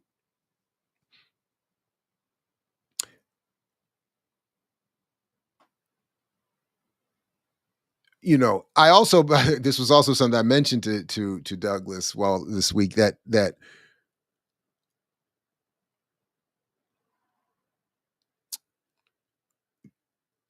he talks about here, that is, Douglas talks a little bit about Du Bois's time with the concept of cooperatives. But as he points out, he is at the end of the day a critic of capitalism and empire, and he talks about, either in this one or one of the other articles that I read, and I thanked him for this weekend, because I told him, I said, I said, man, I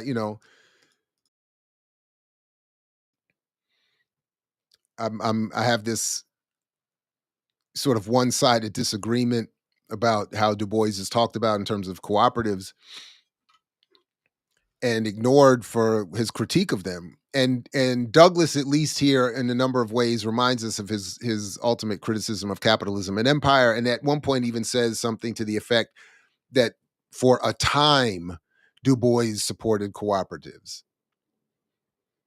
He also, I think, importantly frames it in the context of Du Bois becoming increasingly disillusioned with liberalism, which leads him to sort of go almost in stages well, we got to figure out some sort of economic solution here. Liberalism and capitalism, liberal approaches to capitalism don't work. Let's try cooperatives. Cooperatives don't work. Let's try socialism.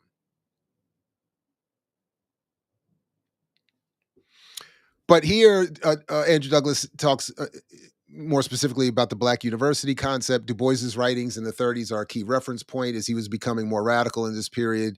He had some writings on the Black university where he begins to articulate what becomes known in the 1960s as the Black university concept. It would probably have, he starts where, he sort of the modern era with Vincent Harding's 1970 piece in Ebony Magazine toward the Black university, with the idea that the Black university vision is an idea of an institution that can hasten the demise of the white world principles and practices, and experiment with and imagine and build Black world alternatives. So the Black university is a concept, really more of as a concept, is really more of an aspirational ideal. But as he notes here, King and Du Bois constantly were struggling with how to fund, and this is where the whole modern monetary theory and the whole concept of currency comes in, because he's saying, they're always struggling with this idea that everything is tied too much to white philanthropy.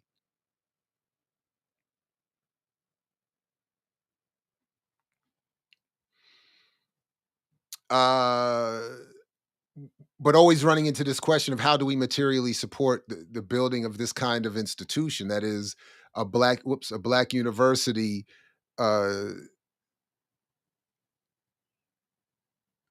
with a kind of Black study and learning and scholarship that were not rooted in established HBCUs. So he talks about some other people, Jared Loggins,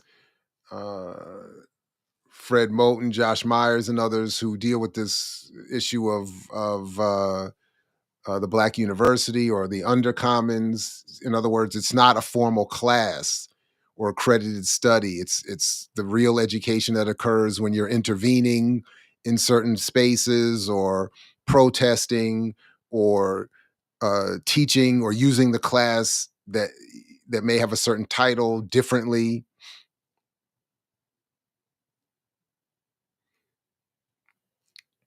So he comes back to that, is Douglas, to this question of how do we fund all of this stuff? And he makes the point that at the end of the day, when you're trying to organize through a university system, all funding proposals are essentially calls to redistribute private wealth, which I think is understood by those who have private wealth and why it's so difficult to do that.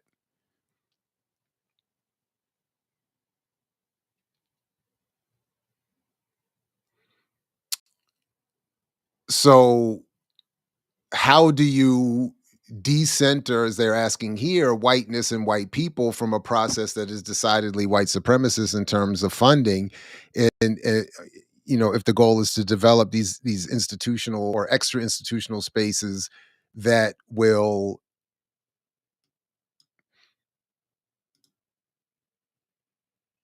uh, produce this concept, this idea of a Black university.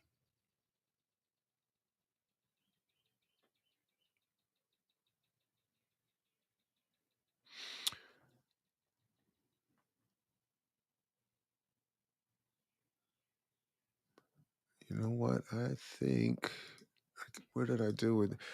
Please do like, share, subscribe, do all those things if you would, while I'm finding the next.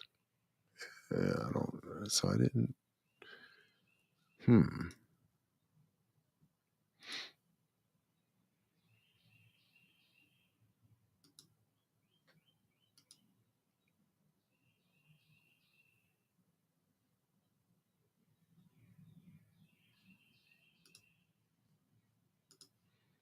Yeah, I'm definitely missing some stuff. So anyway, so we'll be revisiting all of this over time. Um,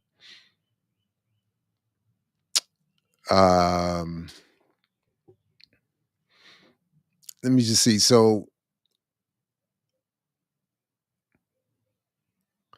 right, so two other scholars, white scholars who were into MMT, who were there, Ferguson and Wilson, have co-authored a couple things on this, and we're talking about this idea of creating a UNI as a currency, or unis as a currency that would use the Public Banking Act and extend them to universities. The Public Banking Act was never apparently voted on in Congress, but the idea that there was an attempt, and this is why I was saying, like I was a little bit critical of it in my notes, because they were saying we could, if you take the Public Banking Act that was developed at one point to turn institutions into lending institutions, and applied it to universities, then they could create their own currencies and do this. But it never got voted on. So the idea that it would be done and applied to universities was difficult for me to see. But the idea would be to turn these universities into municipal lending facilities that similar to those created during COVID by the Fed. And again, I at least like the idea that there are some other ways of thinking about the university as an institution and what could be done, and even in encouraging people to think differently and engage differently. Something might of interest might come of that, as opposed to the routine way we're encouraged to engage the political apparatus or education or anything else for that matter.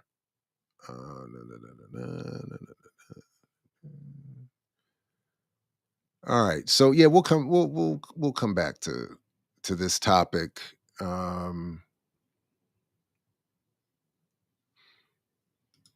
because I just would like to get to more of it and get some more time with it and get a little more organized with my thoughts around it. But I at least like that there was some energy around saying,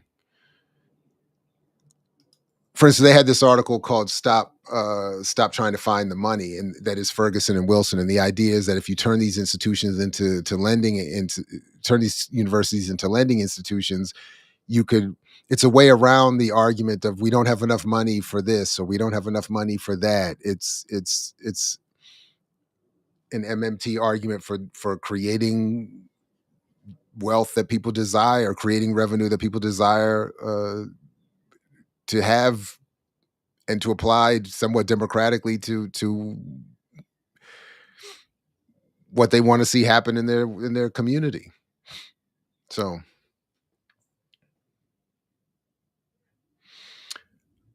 by the way, please do check if you are an HBCU student, faculty, administrators, staff, parent, or ever have been, please do check my Not a Different World project and my longitudinal study or semi-memoir. But I'm collecting, still getting them, people's stories, experiences.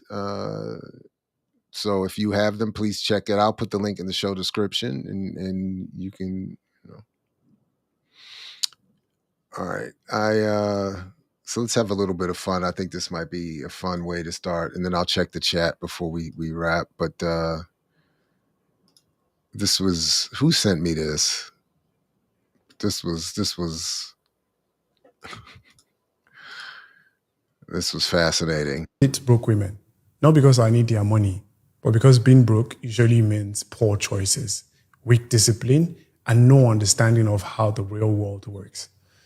If you can't manage your own life, you have no business helping me manage an empire. Money issues destroys more marriages than anything else after sex. So I'm not looking to raise a woman. I'm looking to build with one. And yes, I'll be a provider, but for only a woman who knows how to handle resources and was already resourceful long.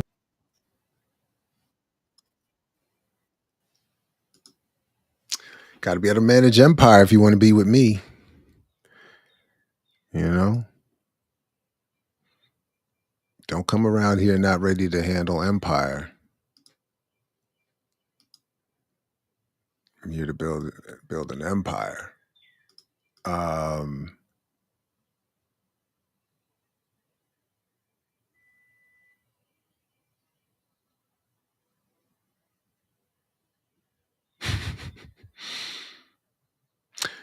So, I did miss something. Let me, just to go back to the BlackPower scorecard real quick. There was another project that they mentioned that they were doing that I looked into in Edmondson Village in Baltimore. Community investors unite to bring shopping center back to life. So you remember they were talking about the commercial real estate and improving valuation. So the argument is that after years of neglect, Richardson's company, Chicago Trend, purchased the shopping center for $17 million in August of 2023. As CEO of the company, he's working with small local investors and community members to modernize the center and attract new businesses and visitors that will help make a valuable community or commodity, will help make it a valuable commodity to the neighborhood. Chicago Trend is investing $3 million in renovations with a long-term goal of attracting new stores and chain restaurants. Its major attractions include a shopping center and a primary healthcare center. A lot of things are coming. The Popeyes just got a remodel done. Kimmy's is doing remodeling. There's a lot of stores that are coming also, said Muninder Singh, owner of America's Best Wings. Baltimore City is investing $7.5 million into the development, and Maryland has sent $2 million as well. The center also has funding from 200 community investors who have a goal of improving things for the community. 57% of our investors are African American, 42% are women, and over 50% reside in low and moderate income neighborhoods. So they are people who are going to protect and respect and patronize the shopping center in a different way from an ownership lens, Richardson said.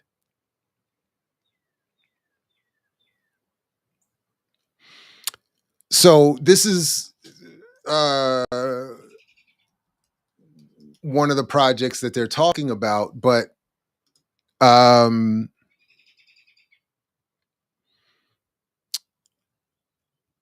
as you can see, you know, it's not something that's going to be targeted to specifically deal with the Black inequality or, you know, Black inequality. And as you can see, Nielsen, JP Morgan, Brookings, this is who supports these kinds of efforts. The city of Baltimore, because the argument is if you invest a little bit and raise the commercial rental valuation, property valuation, you get more valuation for the businesses, higher valuation for the businesses, and you get a higher tax revenue for the city. And of course, you can do all of this without challenging capitalism or redistributing wealth or raising any uncomfortable issues. And you have to be fully dependent on these sort of partners to get anything done.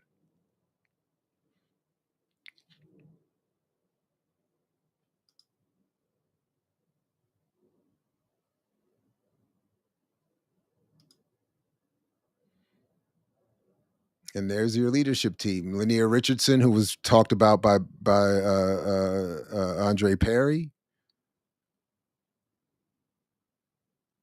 And other than the co-founder, it's a very diverse set of folks in the leadership.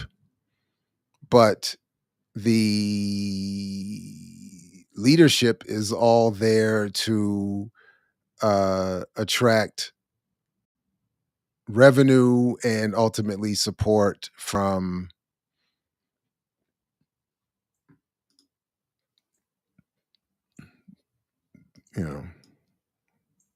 So that's how, again, just quickly, that's how Black Power can be discussed at the Brookings Institute without upsetting or scaring anybody.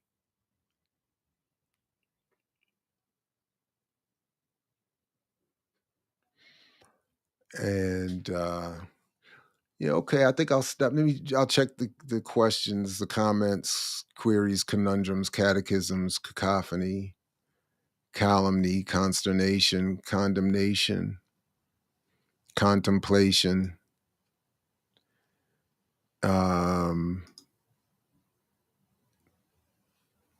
And yeah.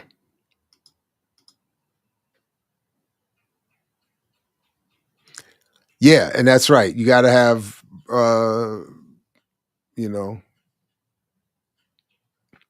fried and spicy Popeyes.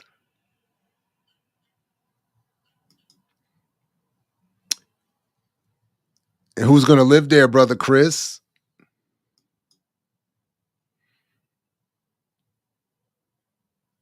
You think they're fixing it up for the current residents?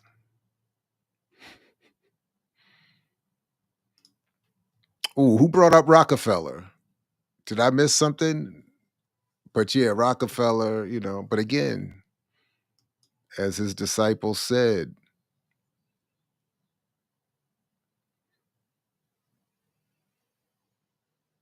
scattered success breeds universal hope.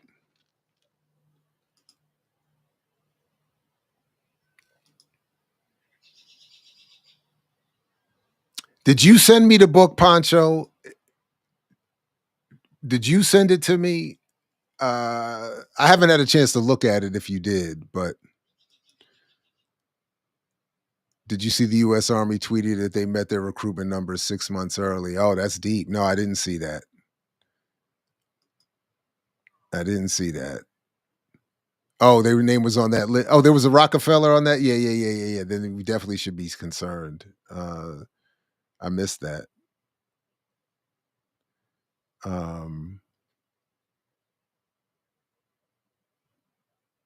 Why is Brother Chris blocked? Uh-oh, what did he do? What'd you do?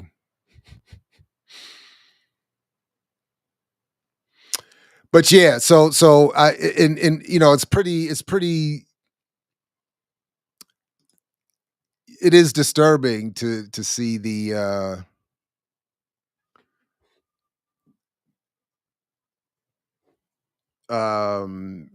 this attempt by Brookings to redefine Black Power again is pretty frustrating.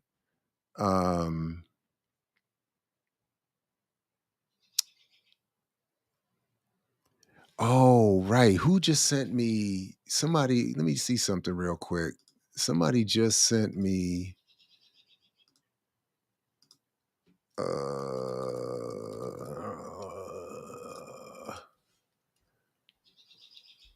Let's see. They just sent me something with the breakdown of because apparently I missed, there was a BuyingPower assessment of the LGBTQ community where it said something about they're at 3.6 or something trillion. And then it had a breakdown of the GDP of the country again. And let's see if I can find it here. But dang,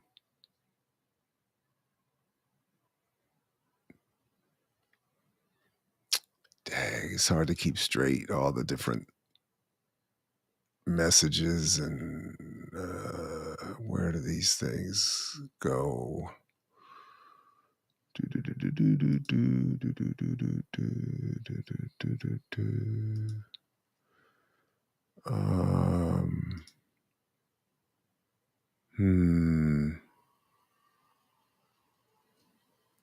That sucks.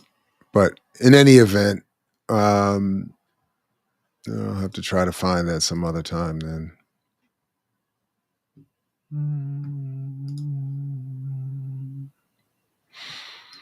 So yeah, so all the marginalized groups got buying power. If we just used it properly, that would end our marginalization. That's sort of the point.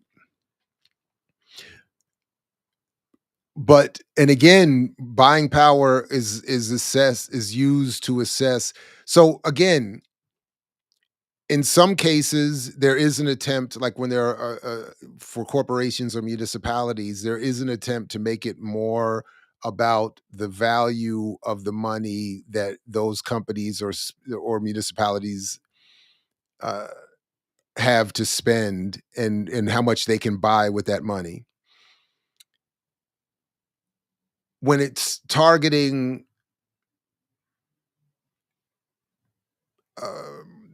different demographics like women, men, Black, white, LGBTQ, Asian, it starts to take on the more advertising component. It's really only weaponized in a particular way, as I'm aware, when targeting Black people, just given the specific history of Black people, the Black capitalist narrative. But the but the ultimate purpose is still, again, when those demographic, when applied to those different demographic groups, it's still about advertising, where to target advertising. It's not trying to say the queer community now has the ability to free itself.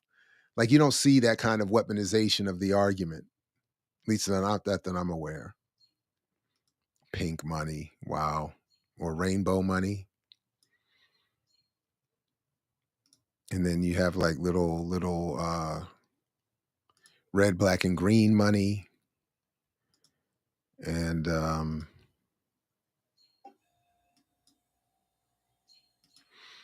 you know, be dope. I do want to see if I can find that message real quick with the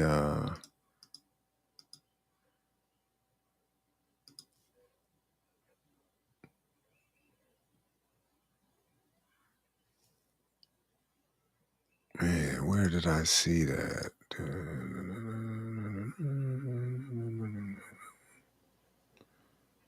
No.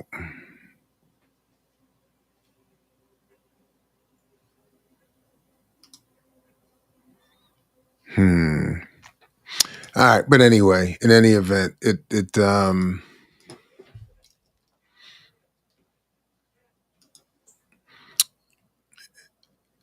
it's at the Visual Capitalist website somewhere. That's where the link was, but I cannot in this moment find the precise link that I had gotten.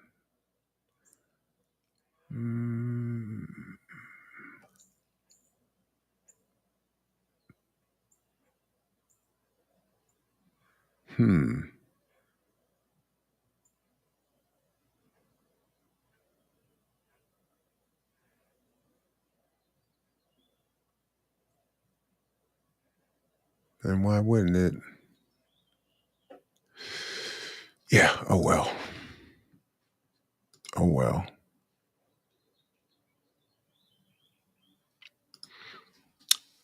Oh, what's up, Musa?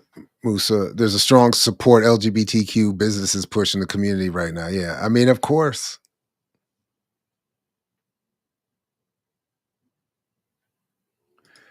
No, and Josh, you are right. There are other communities. So Latinos I've seen have it, but again, the and I don't pay as much attention to Latino or Asian targeting media as I do Black.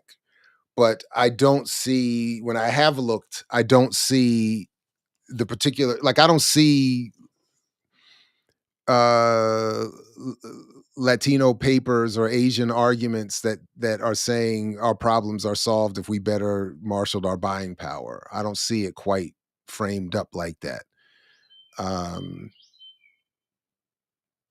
It's still it seems to be more clearly associated and understood accurately as a marketing and advertising thing. But again, yeah, I have noticed that it's ramping up. They even were doing Native American buying power. You know, they had started doing that some years ago to talk about how people who are living on reservations on $2 a day have some sort of hundreds of billions of dollars in buying power. It's patently absurd. But again, much like I was saying about Brother Perry's argument with the Black Power scorecard, it's all of it is about let's have more opportunity and not more equality of outcome, and that's part of the hustle. So if that can spread over to other communities,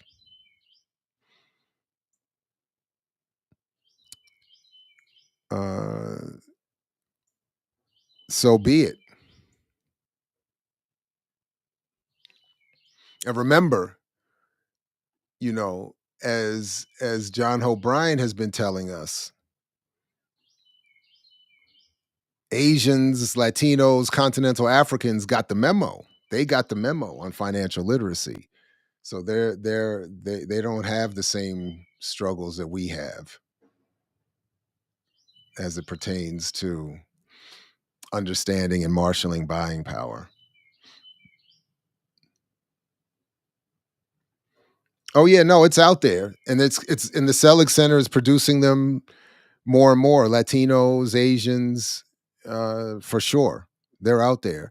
I'm just saying I don't think it's weaponized in the media, in the targeting media, or in the analysis. And I'm happy to be checked on that. But and our Asian and Latino pundits, going in front of their community talking about your buying power is you're wasting your potential. Our freedom is associated. We could be more free if you would spend better.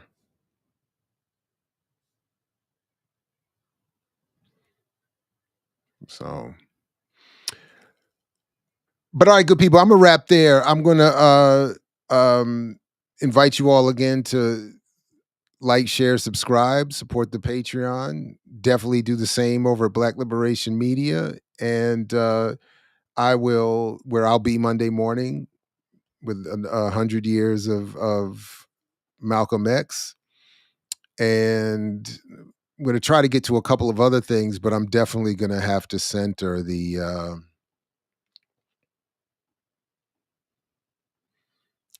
this right here.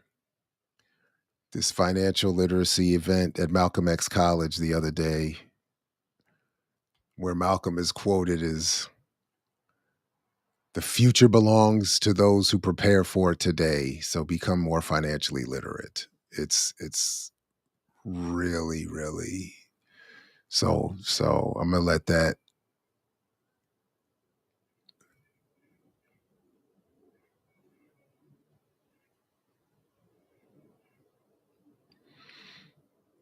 Not yet, but I think that's the trajectory we saw on the DEI panel you covered a few weeks back. Other groups will be pushed. Oh, I'm sure that they'll weaponize it or increase the weaponization of it as things continue to get worse. But I mean, they're going to have,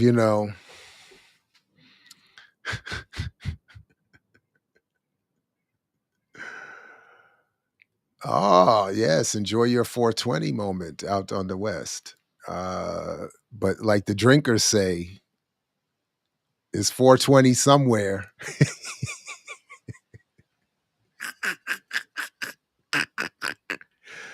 It stays 420 somewhere for me. I don't need to wait for no special invitation. But all right, good people. I really appreciate the hangout. Thank you for coming through, and look to get back to more regularly scheduled stuff. This was a particularly transitory week, and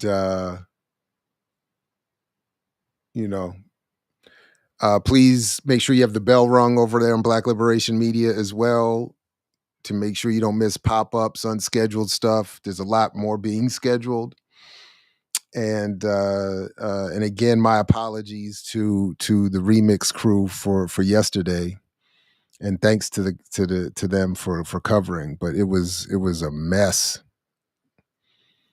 The internet thing was a mess. I've never seen it like that. So, but definitely enjoy your evening, everyone. Peace only if you're willing to fight for it, as Fred Hampton used to say. And season 2, wait a minute. Wait a minute. This is the perfect way to end. Can I get away with this? You know what? I'm gonna try to do my Hassan Campbell. I'm gonna get my Hassan Campbell on before we get out of here with this one.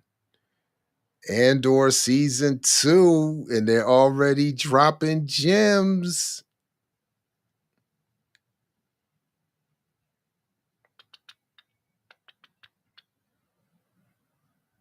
Let me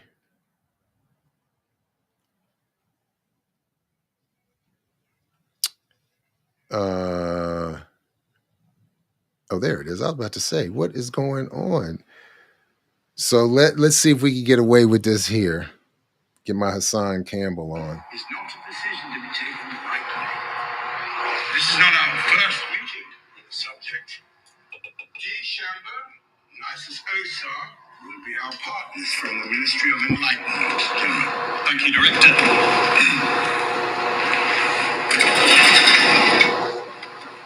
Some of what you're thinking about Gormans at this very moment exists because we put it there. Hasn't there always been something slightly arrogant about the Gore? Oh, we all feel it. What is that?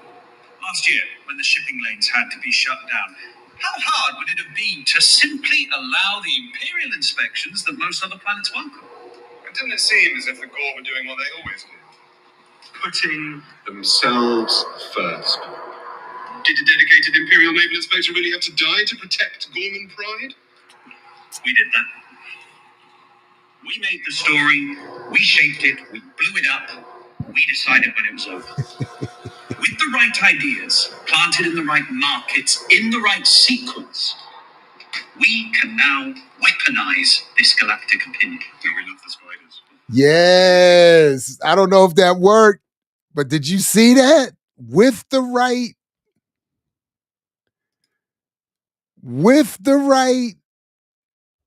marketing, we can weaponize this narrative. Where is that part at again? Hold up, son. Let me try this one. We can at least get the audio. Let me try it. Will this work? No, that won't work. But what does he say there? Aggressive, unpleasant, keeping a sequence. The right markets in the right sequence. Yes. When it was over. With the right ideas, planted in the right markets, in the right sequence, we can now weaponize this galactic opinion. We love this spiders. With the right marketing, targeted in the right sequence, in the right communities, we can weaponize this narrative. We can weaponize this opinion that we've created about this group of people, the Gore. He said, whatever you think of this group, we put it there.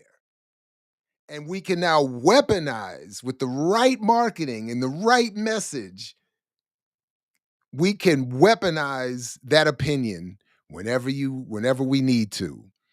I said, if that's not my buying power argument summed up,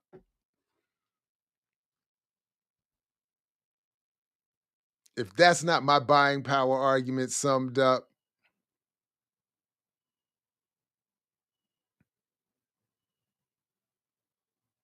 don't know.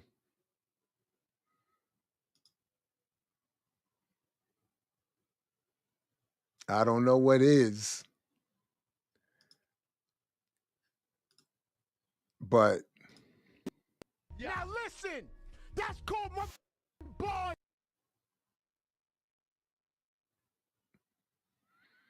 it's bars. That's right. It was McKinsey Consulting on Alderaan.